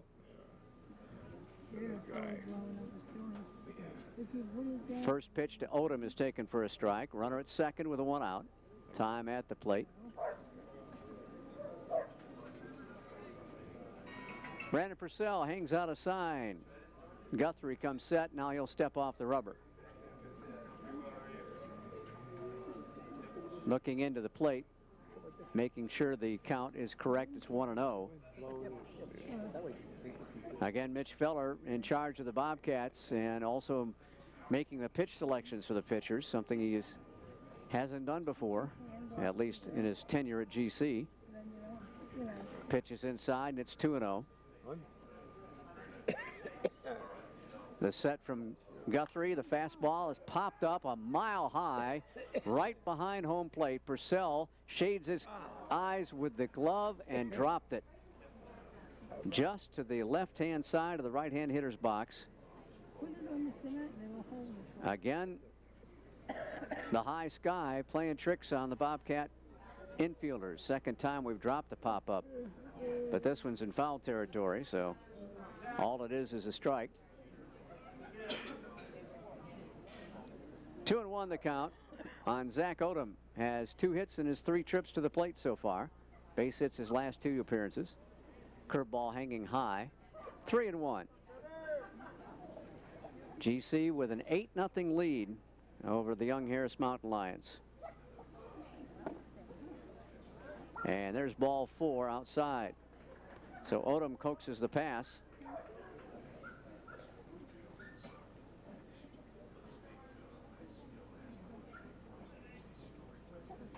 And that'll put runners at first and second with nobody out. Now the Bobcat bullpen getting up and getting busy, especially with a hot-hitting Nick Sexton. And he ropes one fair down the first base line. First pitch swinging. That'll score at least one. Miller in the corner drops the ball. Another run will score. And all the way to third goes Nick Sexton. So he'll get 2 RBI out of it. And we'll see if an error is charged, as both Smith and Odom score to make it an 8-2 ball game. So Brady Walsh getting hot in a hurry now, with Guthrie maybe running out of some gas here. And there will be an error charged to Miller. No, there was no error, excuse me. So that'll be a 3-bagger all the way for Sexton with a pair of RBI. Fastball taken for a strike on the outside third of the plate.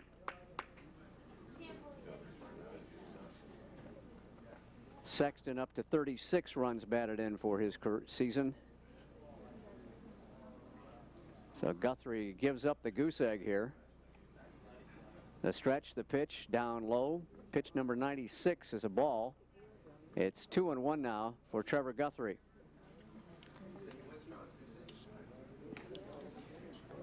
The coming Georgia native trying to wrap things up here.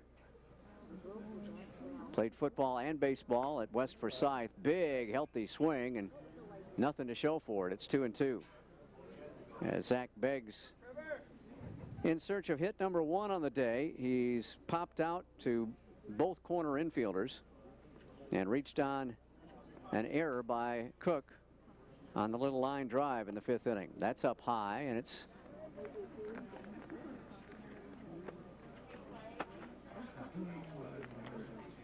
a 3-1, make it 3-2 coming up. So Beggs settles in on the left-hand box, spreads at the plate. Fastball popped up, foul side left, and it will float out of play behind the GC bullpen bench.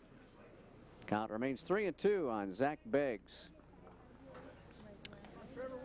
Beggs has been at first base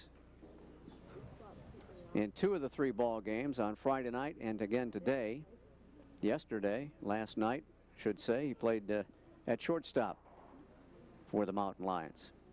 Runner at third, 1 out, 2 in for Young Harris. The set and the pitch popped up into short left field. Garrett Green draws a bead, makes the catch. Here's the tag at third.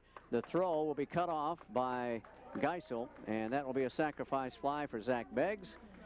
And the Mountain Lions are right back in this ball game. It's an 8-3 contest. Sacrifice fly for Beggs, Up next, producing the second out of the inning. Beggs with his 3rd sac fly gives him his 36th RBI as well for the campaign. Here's Westmoreland, their DH. First pitch, ball 1.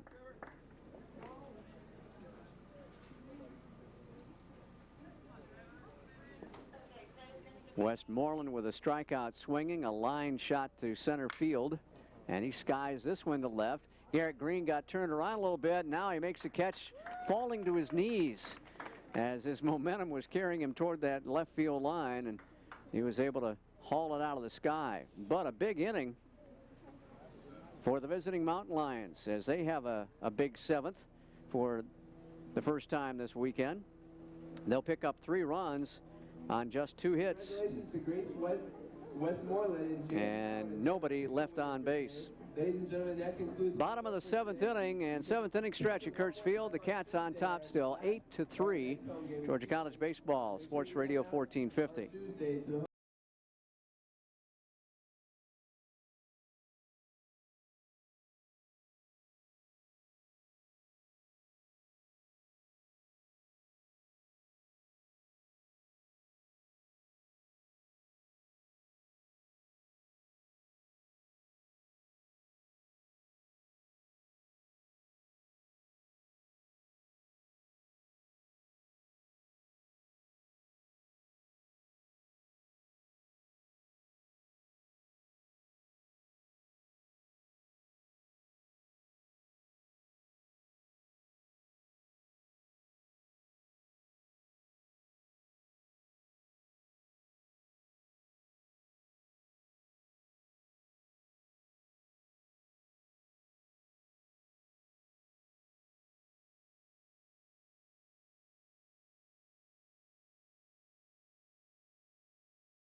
To try to get those runs back here in the bottom of the 7th inning. They nearly hit around in the 6th with 3 runs on the board. Garrett Green, the lone Bobcat, not to get an appearance last inning. We'll start things off here. So Garrett Green with a hit and 3 trips, and first pitch to him is outside for ball 1 from Spring. Johnny Spring, 13th appearance of the year. And I believe the 4th pitcher of the contest for Coach Huffman's Mountain Lions. Throws it low and outside, and it's 2-0 to Garrett. Garrett had a base hit in the 4th inning, sandwiched around a ground out to 3rd, and then a double play on a liner. There's a strike.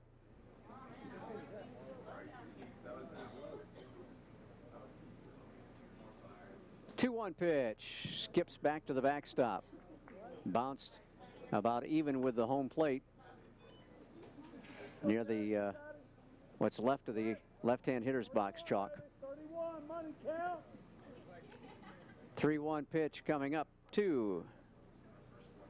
Double G, ground ball to 3rd, into the glove easily of Miller, and he will gun it over to 1st and get Garrett Green. 1 up, 1 down for the Bobcats.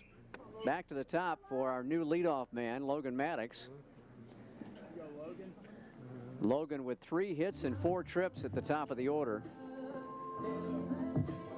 An infield single in the 1st, a single to left in the 3rd, plus a stolen base and a run scored. A fly to center in the 4th. Last inning, he doubled down the left field line and scored later. First pitch, low and away, ball 1 to Logan MATTIX. So Logan has gotten the batting average healthy here this afternoon. Started the day at .314. Next pitch is outside to low. 2-0. Brady Walsh is throwing in the bullpen for the Bobcats. He may come on here when we head to the 8th inning. Springs, fastball, misses away. 3-0 now on the sophomore center fielder. Logan MATTIX rests the bat on the right shoulder, brings it up as Spring goes to work, and there's one right down Hancock Street, and it's a strike for 3-1. Bobcats looking for their 27th win, 16th in the conference. 3-1 pitch, down low to low. And he will get a leadoff walk here, rather a 1-out walk.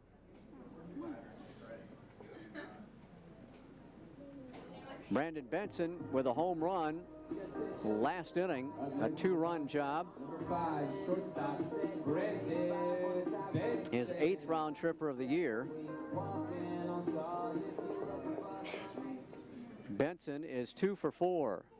Pair of flies to center his first 2 trips as MATTIX is chased back with a throw. Then Benson with a single in the 4th. And an absolute bomb in the 6th inning to left field. Checks his swing, takes it on the outside corner for a strike. That one wound up well past the batting cage in left field. Another toss to first, a dive back in safely by Logan MATTIX. It was closer than it probably should have been.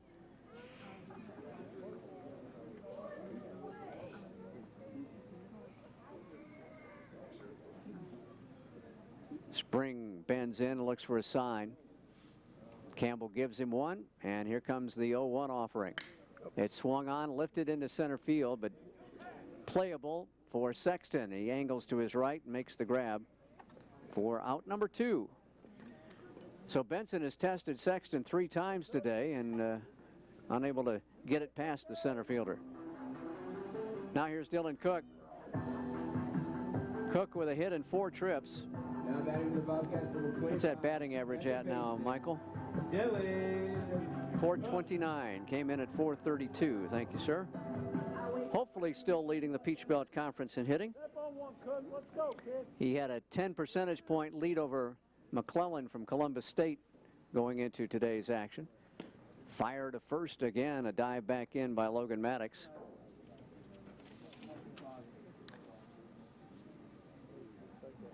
Cook 6th in runs batted in the Peach Belt as another toss to first. Dillon 8th in home runs and 4th in stolen bases.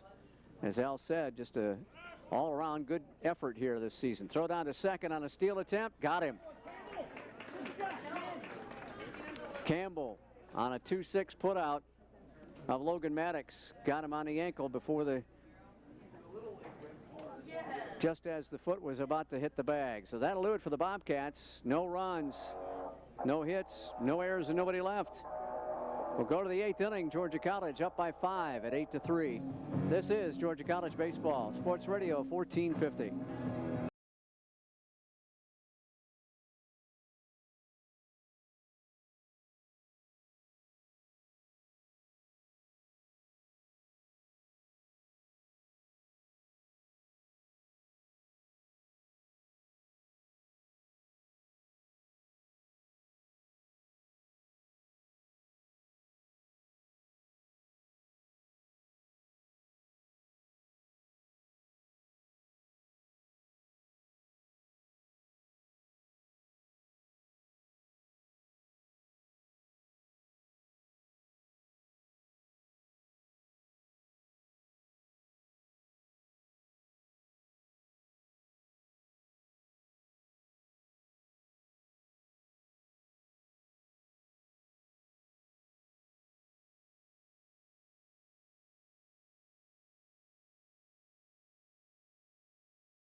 For Georgia College. Sorry, Scott. That's all right. Now Brandon Purcell will come out of the dugout and take over the final tune-up tosses. Brady Walsh will come on for the Bobcats as the second pitcher of the day for Mitch Feller and the Cats.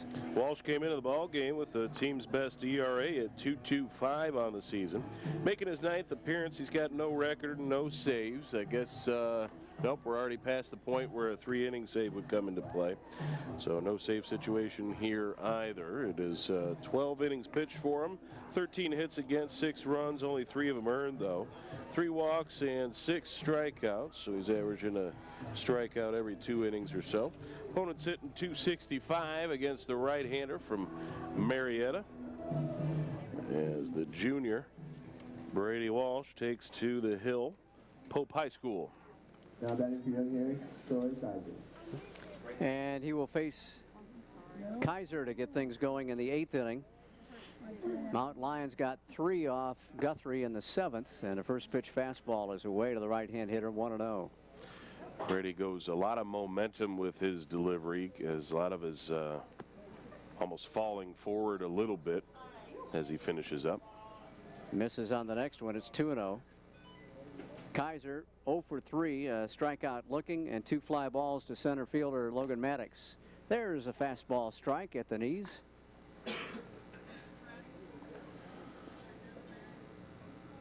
Well, we got a little bit of a momentum shift here, Scott, as young Harris puts up 3 and then throws a 0 in the bottom half.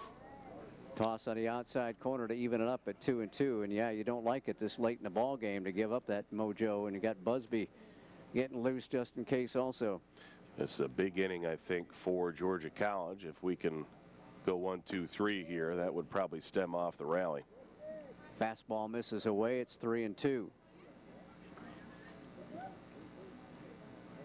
So the Mountain Lions still some hope here late in the contest, trailing by 5. 3-2 pitch, wailed on and fouled to the backstop. Still 3-2 to Kaiser, the right fielder.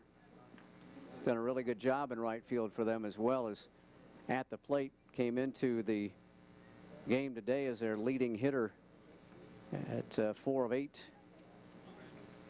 But a struggle today against Trevor Guthrie, facing the new pitcher Brady Walsh.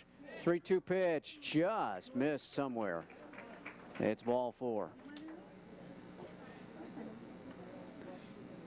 Well, not a good start for the relief outing here for Walsh. He's now going to have to work his way right to the stretch. Yep, Kaiser coaxes the free pass, and he's at first for Luke Miller. Miller hits it in the air for the 4th straight time, deep into center, but tracking back in a hurry is Logan MATTIX. Boy, did he get back there quickly, and he still was facing the ball all the way. Yeah, I don't know how he runs with that kind of speed and still tracks the ball at the same time. Typically, you got to turn and get to the spot, you know, but he was still cooking pretty quickly while he was still facing the ball. So Miller with a pair of flyouts to center and a couple of pop-outs. Put it in the air all 4 times today. First pitch to Pinakidis is taken high for a ball. Scott, you mentioned Cam Busby warming up. Looks like Grant Kahn also making some early tosses over there down in the Bobcat bullpen.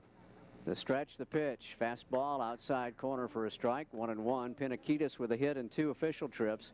Walked his first time up. Got a base hit to right in the 4th inning.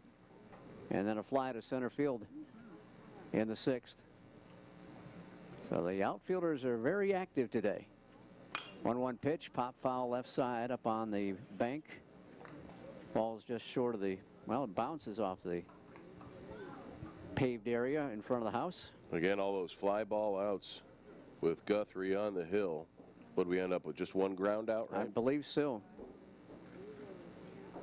That ground out to 3rd. The stretch in the 1-2 sails outside, 2-2. So a 5 strikeout performance for Guthrie. That's 2 back-to-back, just real solid starts for him. That is something nice as you're getting closer to the postseason. Gave up only the 1 walk. There's a pitch outside, and Brady Walsh needs 1 more strike or he will double the amount of walks given up by his predecessor. Pinakidis from the left-hand hitter's box. The 3-2 pitch is nowhere near outside. So Brady has lost 2 batters on walks. Kaiser gets to second. Pinakidis at first. 1 out for Tristan Smith. Now batting, Tristan. Smith started the 7th inning rally with a double to right field. Before that, a pop out to second, ground out to Geisel. And the first pitch from Brady nails the outside corner. Strike 1.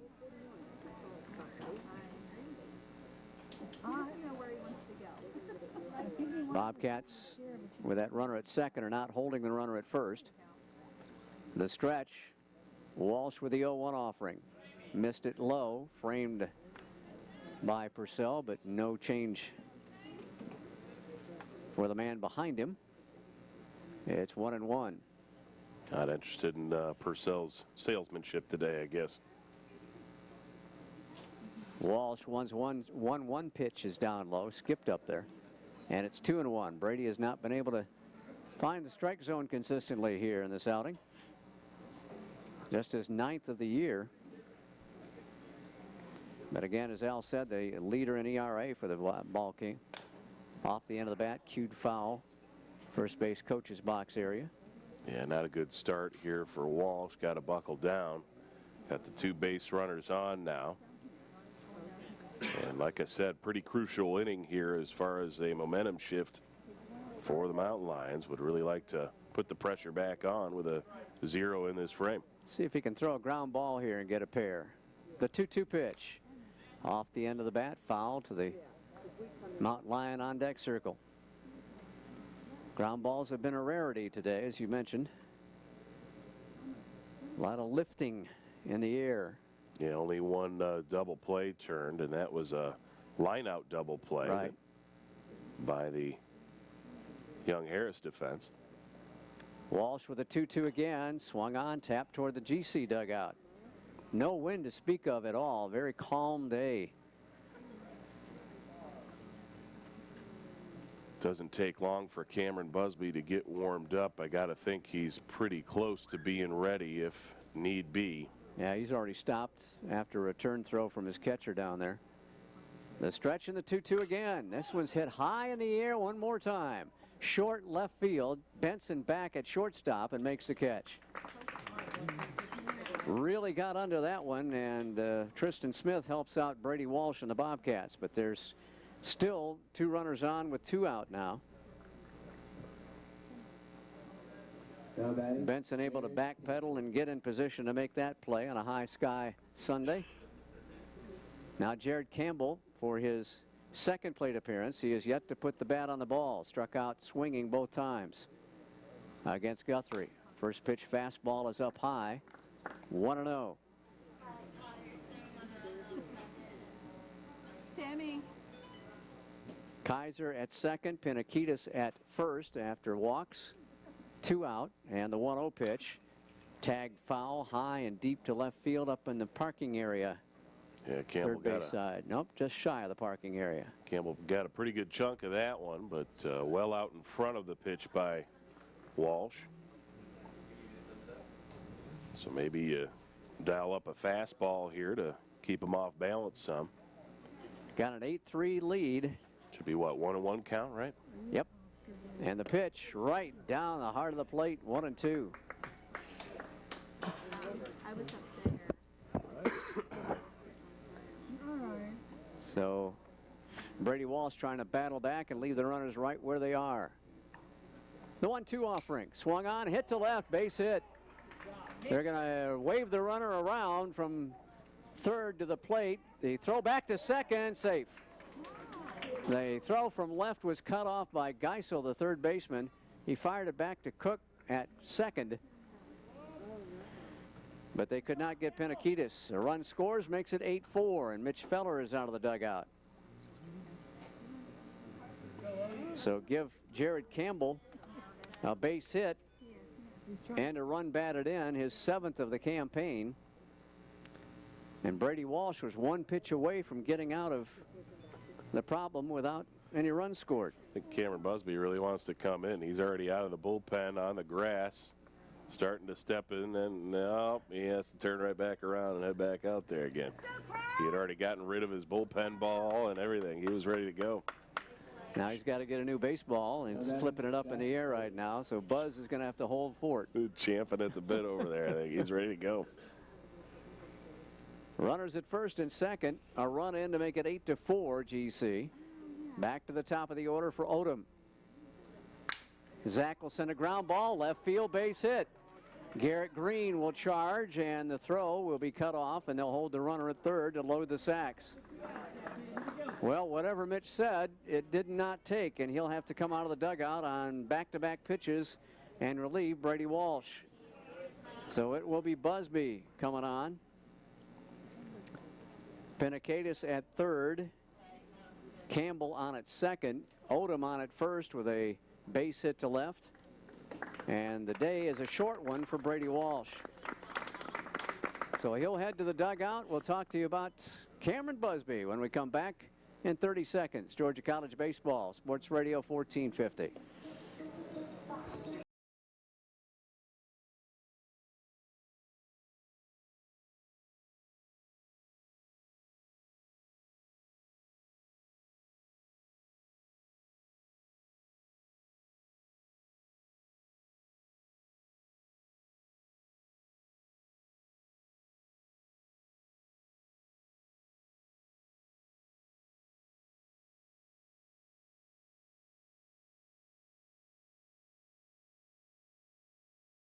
Well, Cameron Busby comes on, inherits a bases-loaded mess with 2 out in the 8th inning. Busby making his 24th appearance, far and away leads the team. He's almost got, he does have 10 more appearances, I think, than the next closest guy. No, Gammon's got 20. There we go. All right, well, anyway, 24 appearances. He's got an 8-2 record, a 3.72 ERA. Picked up the victory in Friday's contest to make that 8-2 mark. Does have 1 save. This would be a save situation if he closed out the rest of the contest. 65 in the 3rd innings pitch. He's given up 65 hits and 33 runs. 27 of them earned, just 9 walks to 51 strikeouts. That number is second on the squad. Opponent's hitting 266 against the Submarine and right-hander. For some reason, the Peach Belt has credited him with 9 wins. If he has 8, he's tied with Kohler of Columbus State for first place in wins in the Peach Belt. He's 5th in earned run average. That number is correct. We are actually, it appears to be a win shy on the sheet I have here. All righty, so we do have 9 wins for Buzz, and he faces Sexton, and it looks at strike 1. Big matchup right here. Sexton's got the power. He's got a 2-run triple in the 7th inning and a pair of singles, and he sends a ground ball sharply through the glove and under the glove of the shortstop Benson. 1 run comes in, 2 runs will score, and the Mountain Lions are still alive in Milledgeville. Benson just did not get down on that rocket. Yeah, it was hit too hard, and Benson couldn't even get his buddy in front of it. We're going to go with a single on that. That was a very tough play and a rocket up the middle. So Pinakitis scores from 3rd. Campbell follows him up from 2nd. Odom checks into 2nd base. It is an 8-6 ball game. And the first pitch is outside for ball 1. Sexton with 4 ribbies in the game. He's up to 38 for the year. Here's Zach Beggs. Sac fly in the 7th inning for his 37th RBI. And he swings and pops it up. Right side.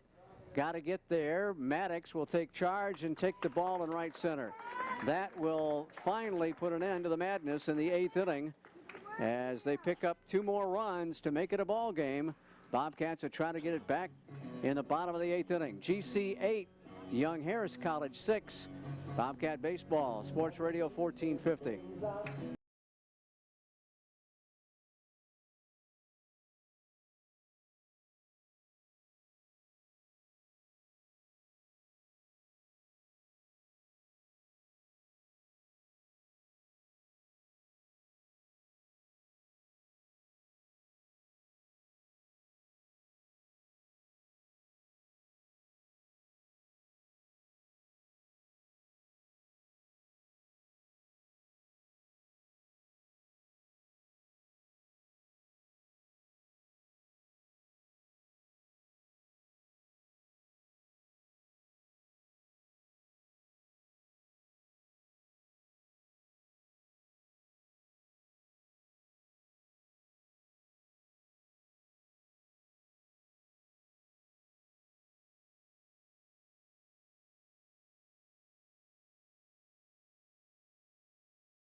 Bobcats leading by 2 come up in the bottom of the 8th inning here.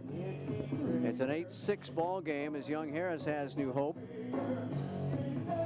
And I think Gammons is getting up and getting loose. Chris Gammon possibly come in to save it here for the Bobcats in the 9th inning.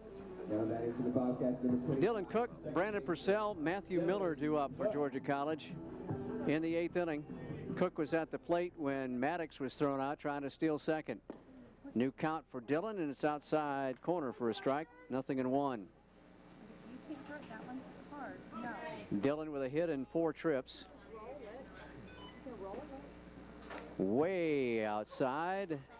That hit the back end of the left-hand hitter's box on the fly and skipped to the backstop and rolled down the first baseline. And Spring just put his head up in the air. He thinks he might have gripped that one a little bit too long. Wow, nary and methinks. Well, Shakespeare died 400 years ago yesterday, so I guess... Oh, my goodness. Well, I guess you're just a Shakespearean. I wasn't aware thespian. of that. That was, yes. That was purely just by happenstance. 2-1 pitch coming from Spring to Cook. Cut on and missed. Got a foul tip actually off the bare hand of Campbell, and he's in a lot of pain. Well, I guess it's off his glove hand. He's shaking his left hand. It's got something interesting here is this is the backup catcher. Right. So there are already 2 catchers into the roster. I don't know how many more they got. Taking a quick look, there's Philip Brahana listed as a freshman catcher, as well as Taylor Leidberg, another freshman catcher. So they may have to put somebody in here that has not seen a whole lot of action. Taking a quick look at the offensive statistics, neither one of those guys has played this year. So they might both be redshirting. I don't know what the plan is here if this guy can't give it a go. They're going to let him take a couple of tosses, I guess, and make sure that left hand is okay.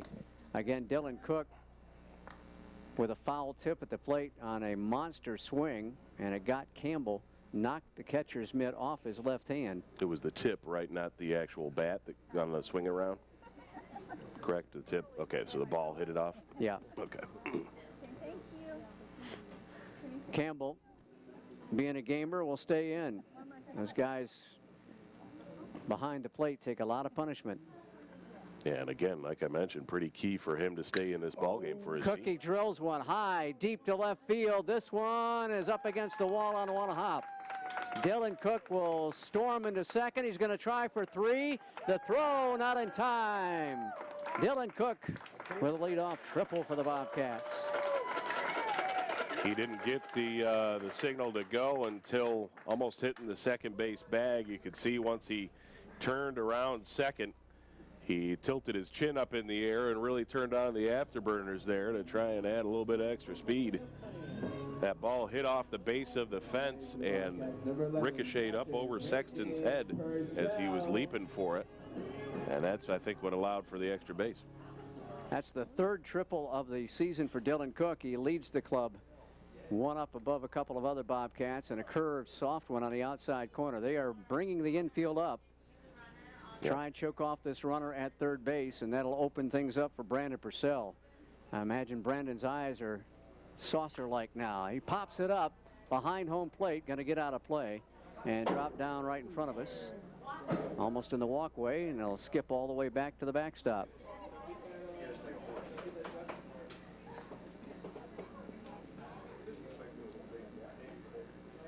Purcell at the plate, runner at third, nobody out. Bobcats need some insurance. Leading by 2 at 8-6. The stretch and the pitch from Spring, cut and a miss. Tried to time that change and was late. Nothing in. That'll be it. That's strike 3. Oh, okay, all right. Yeah, that first pitch was called a strike.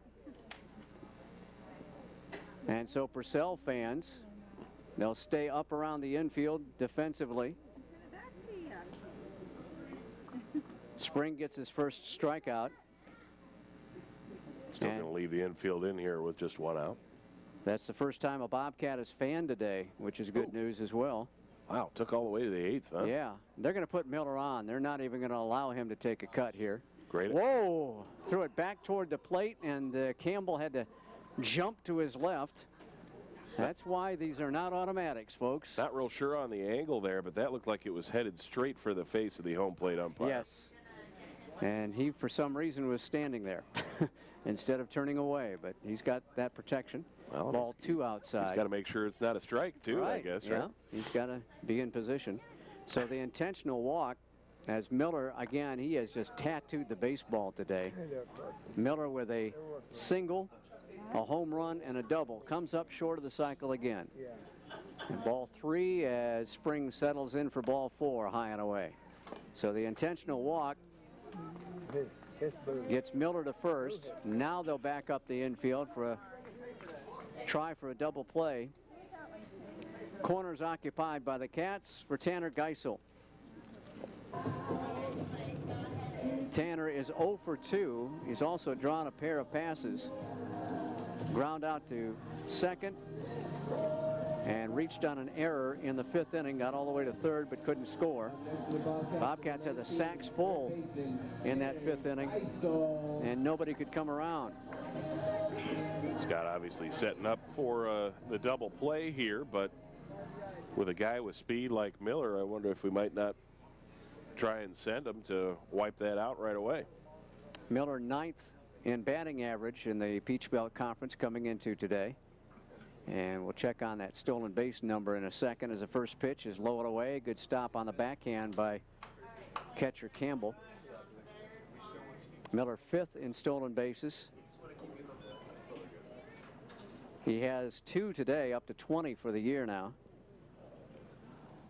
Getting a healthy lead over there at first. The Miller's in the house to watch him. And that was a bluff of a throw to first. He had removed the foot from the rubber and faked the throw. Might get the old fake to third, throw to first situation here. Haven't seen one of those in a while. The stretch, there goes Miller. The pitch is low and away for a ball. Throw to second is almost wild. A great job. Now they're going to get the run in. The Bobcats will, as the ball got away from the infielder. Shortstop taking the throw, but the ball just skipped out of his glove toward the mound for some reason. I think it caught the very end of the webbing of the second baseman's glove, and like the whiplash motion of it, you know, trying to pull it back in, it trickled toward the pitcher. We got to go an error on that on the throw by the catcher. So it's stolen base for Miller, and then the run comes in to score on a throw and error by the catcher, Campbell. Tough error there for Campbell. Well, the throw was offline. It was offline. It was toward the right field side of second. For the second time today, Odom did a great job keeping it in the infield. Ball down low, knocked around, and he lost it outside the batter's circle, but it was trickling toward third base, so the Bobcats not able to take advantage of it as the ball was rolling, and Miller looked and Mitch threw up the stop sign. So it's 3-0 now to Tanner Geisel. Bobcats got some insurance there. It's 9-6. And Geisel ahead on the count, trying to work his third walk of the contest. Miller with a lead-off second. Twists at the torso. And now Spring can't get together on a sign with Campbell. Walks off toward the back of the hill. I think that was requested by the catcher. I believe I saw a spinning finger motion like, let's start over again here. 3-0 pitch in the dirt, ball 4. So the intentional walk and then the 4-pitch walk puts runners at first and second for the Bobcats. GC might be making a change here. Might get a pinch runner in for Geisel. Well, looks like Will Bagwell headed out to first base. Number 4 on the back of his jersey, junior from A-back. So we will get a new third baseman when we head to the 9th inning. Will Bagwell running for Geisel at first base. And we've got a pitching change as well. Coach Huffman's going to go to the bullpen one more time as Spring is relieved. Tell you about the new pitcher after another 30-second timeout. This is Georgia College Baseball, Sports Radio 1450.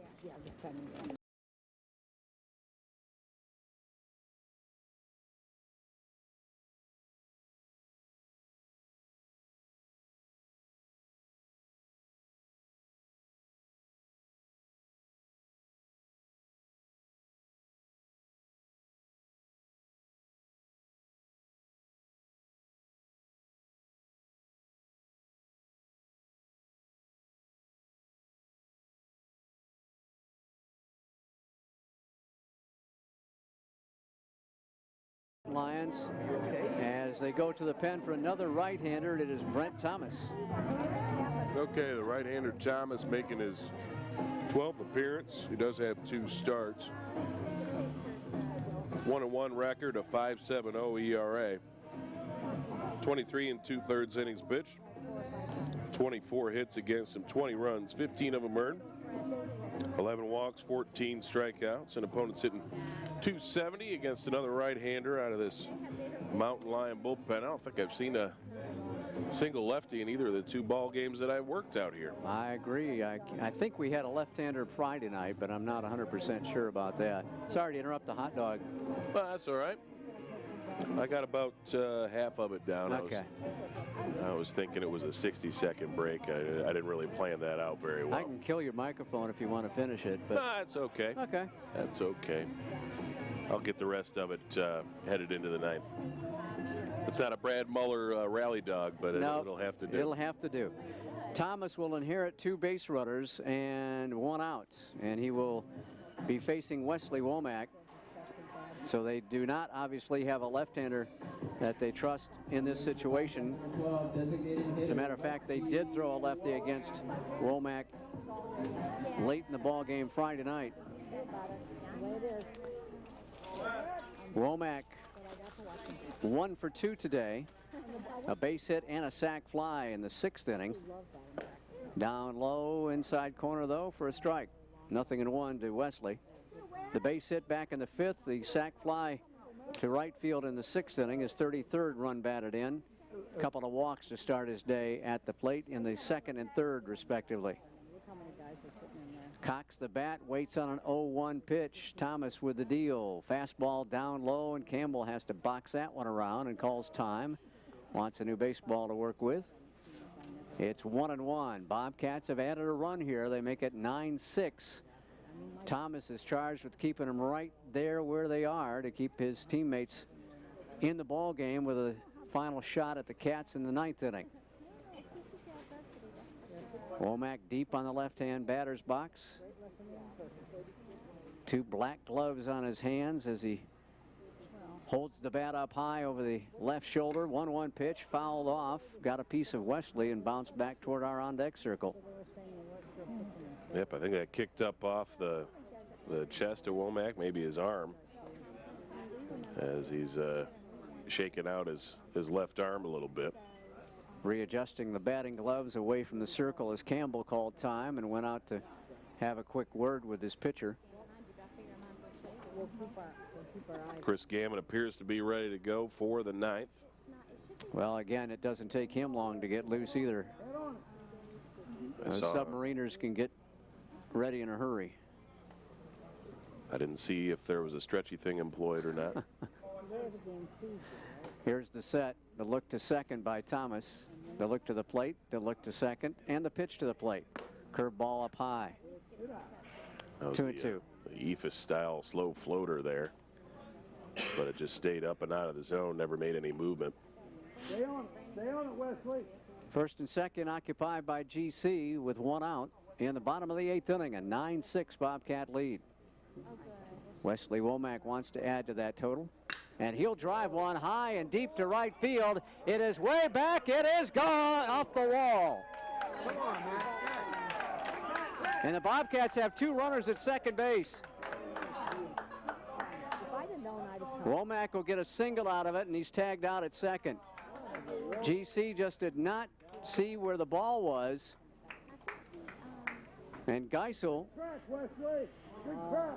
wound up at second instead of going to third as Mitch Feller stopped Miller at third base. So Wesley gets the single. It looked like it was going to get out of here. It bounded high off the wall in right center field. GC has second and third, but two out now.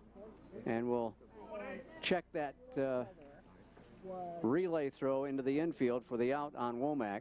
Can't tell. I don't remember if the throw came straight from the right fielder to the shortstop, or if there was a relay. Did you happen to catch that? I was busy watching. Right, we're gonna go. We're gonna go straight 9-6 on that score there.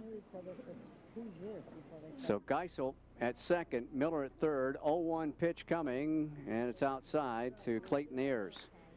Clayton looking for his first knock of the day. Hitless in 3 trips. Also has a walk to his credit in the 5th inning. Base hit should mean 2 for the Bobcats unless we run ourselves out of an inning here. The 1-1 pitch, pop foul back to the right side. 1-2 now on Clayton. Gammon's taking another couple of tosses. It may be a 9-6 ball game when he enters. It may be 11-6 when he enters. But he is coming in for the 9th. Try and erase the Mountain Lions for a 3rd straight 9th inning. Here's the set. Thomas's pitch. Banged in the left. There's a base hit. Feller with a wheel. Geisel will make it without a throw, and the Bobcats lead 11-6. Tanner was determined, excuse me, that's Bagwell was determined to make the play and score the run. Bagwell running for Geisel. Yeah, Mitch saw the pinch runner out there at second base, said to himself, man, that's why I put you out there. Get on your horse. You're going to score 2. So Clayton Ayers comes up with RBI 7 and 8 for the year. And the base hit to left field, plates 2. The Cats now lead by 5 again at 11-6. Garrett Green with a runner at first and 2 down. First pitch taken for strike one. Garrett has a 1-for-4 day working. Hit the ball twice to third baseman Miller. Hit into a line-out double play to the second baseman. Base hit came back in the fourth. 0-1 pitch, slapped in the air, foul, right side. Look out, youngsters. A lot of kids playing catch down there back of the bullpen. And they scatter. 0-2 the count. Very nice bit of hitting there from Ayers to score the 2 runs. Jumped all over a pitch and hit it very strongly to left, almost too strong, made for that close play at the plate. Here's the stretch, the 0-2 from Thomas, down on the dirt. Campbell knocks it around at his feet. 1-2 now the count on the Bobcat first baseman, Clayton Ayers.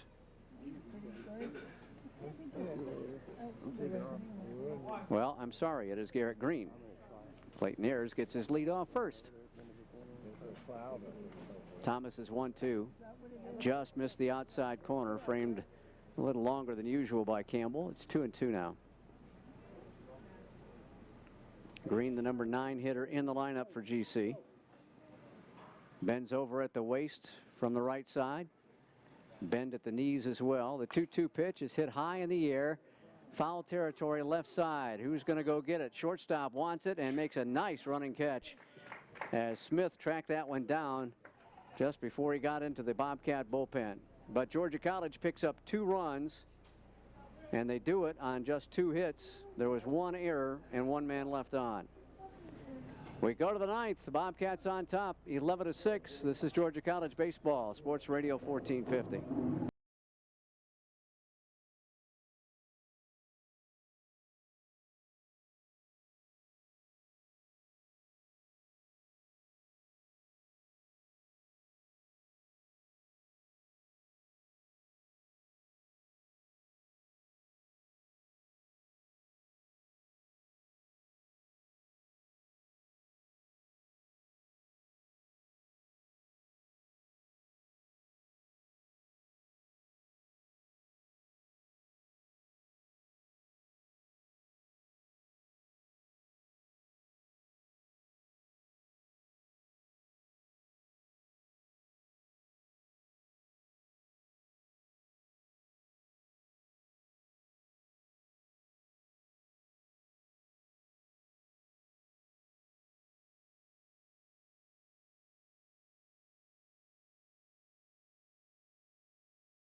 For the Bobcats, it will be a possible save situation for him, his second of the year, if he can get the Mountain Lions here in the 9th inning. New third baseman for GC is John Davis. And Geisel, of course, replaced on the base paths by Bagwell, not Westmoreland. in that 8th inning. Buzz has got to get through the heart of the lineup, 4, 5, and 6. Westmoreland, Kaiser, and Miller. Westmoreland with a healthy hack and fouls it back, 0-1. Their DH with a strikeout, a fly to center, and 2 flies to left. Got him swinging on the 0-1 as Buzz buzzed that one right by him. 0-2. The set from Busby, the 0-2 offering. Got him swinging, changed up the speeds a little bit, and it was well outside. And that is strikeout number 1 for Busby today. Came in, gave up the hit to Sexton to score the 2 runs, but then induced a fly ball off the bat of Beggs. 1 out, 2 to get for the Bobcats to lock up a spot in the Peach Belt Conference tournament. Will this do it, Scott? That's what Mitch was saying. Okay. This would wrap it up. They're in 6th place right now, swinging a foul tip off the bat of Troy Kaiser. I was trying to figure out the math involved there. I thought we might have to get 1 more. Math is hard. Indeed. It hurts your head. Because right now we're 3 games ahead in the loss column of a 3-way tie for 7th. Slider outside from the Submariner. It's 1-1, but that's what Mitch was telling me in the dugout, that a win here today would give us a spot in the tournament, and maybe we could improve next weekend and the final weekend of the series, the season, I should say, in the Peach Belt. Big rip, nothing to show for it. Kaiser down on the count, 1-2. Well, especially depending upon what action has happened today. Right. You got Flagler and FMU tied below us at 12 and 14. North Georgia in 9th place.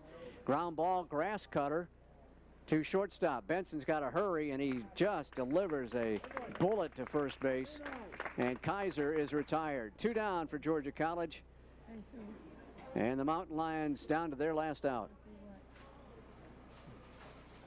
That was a straight and true ground ball as best you'd ever see. Looks like a pinch hitter, maybe for a potential last out here. Luke, no, this is Miller. He's been in the ball game. Yeah. My mistake. I thought I saw 13. Miller with 3 fly balls, 2 pop-ups, 1 fly ball, foul tip at the plate. 1-1 now the count on Luke Miller. A fly to center, pop out to short, pop out to first, and a fly to center. 1-1 pitch, way out in front of it, and Busby's 1 pitch away from wrapping up the win for the Bobcats. Buzz took an awful lot off of that one. He sets, he deals, swing and a miss, ball game. Miller helped him out on a pitch way outside, and Georgia College goes to 27 and 16. 16 and 11 in the Peach Belt Conference as they sweep the Mountain Lions of Young Harris College. Final score, Georgia College, an 11-6 winner over Young Harris. Back with the totals right after this 60-second timeout. Georgia College baseball on Sports Radio 1450.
Well, the handshake line has completed the final home series in the Peach Belt Conference for the Georgia College Bobcats in 2016, and they sweep the set with the Young Harris Mountain Lions. You're listening to Georgia College baseball on WMVG Milledgeville or on the internet at country102fm.com. Our internet streaming provided by Dr. Pepper, always one of a kind.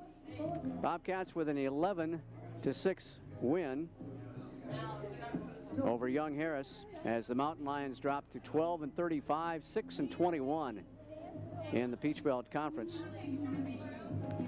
And they were tied for next to last with Georgia Southwestern. Trevor Guthrie gets the win in his 7 innings of work. He goes to 3 and 3. Brady Walsh with 2/3 of an inning, and Cameron Busby came in and got a 4-out save, his 2nd of the year. Losing pitcher is their starter, Cole Antman, at 0 and 5. He only went 2 2/3 innings on the day. Bobcats with 11 runs on 14 hits. They committed 1 error. Young Harris with 6 runs, 10 hits, and 3 errors. Bobcats had 10 runners left on board. Young Harris with 9 left on the base paths.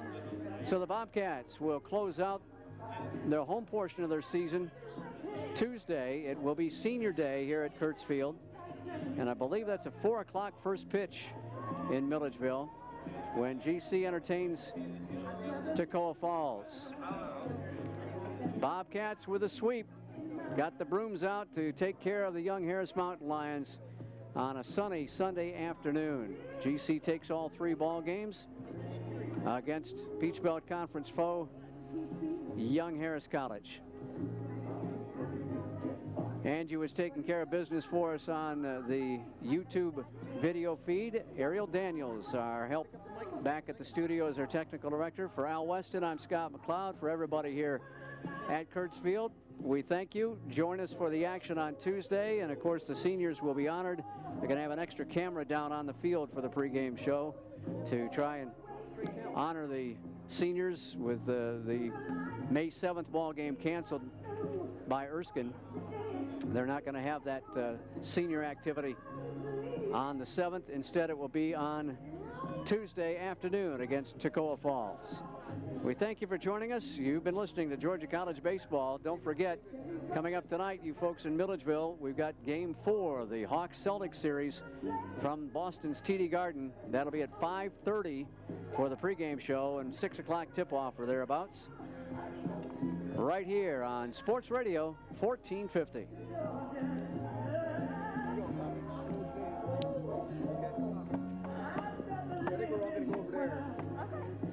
Good job, Ariel. Thank you very much, as always.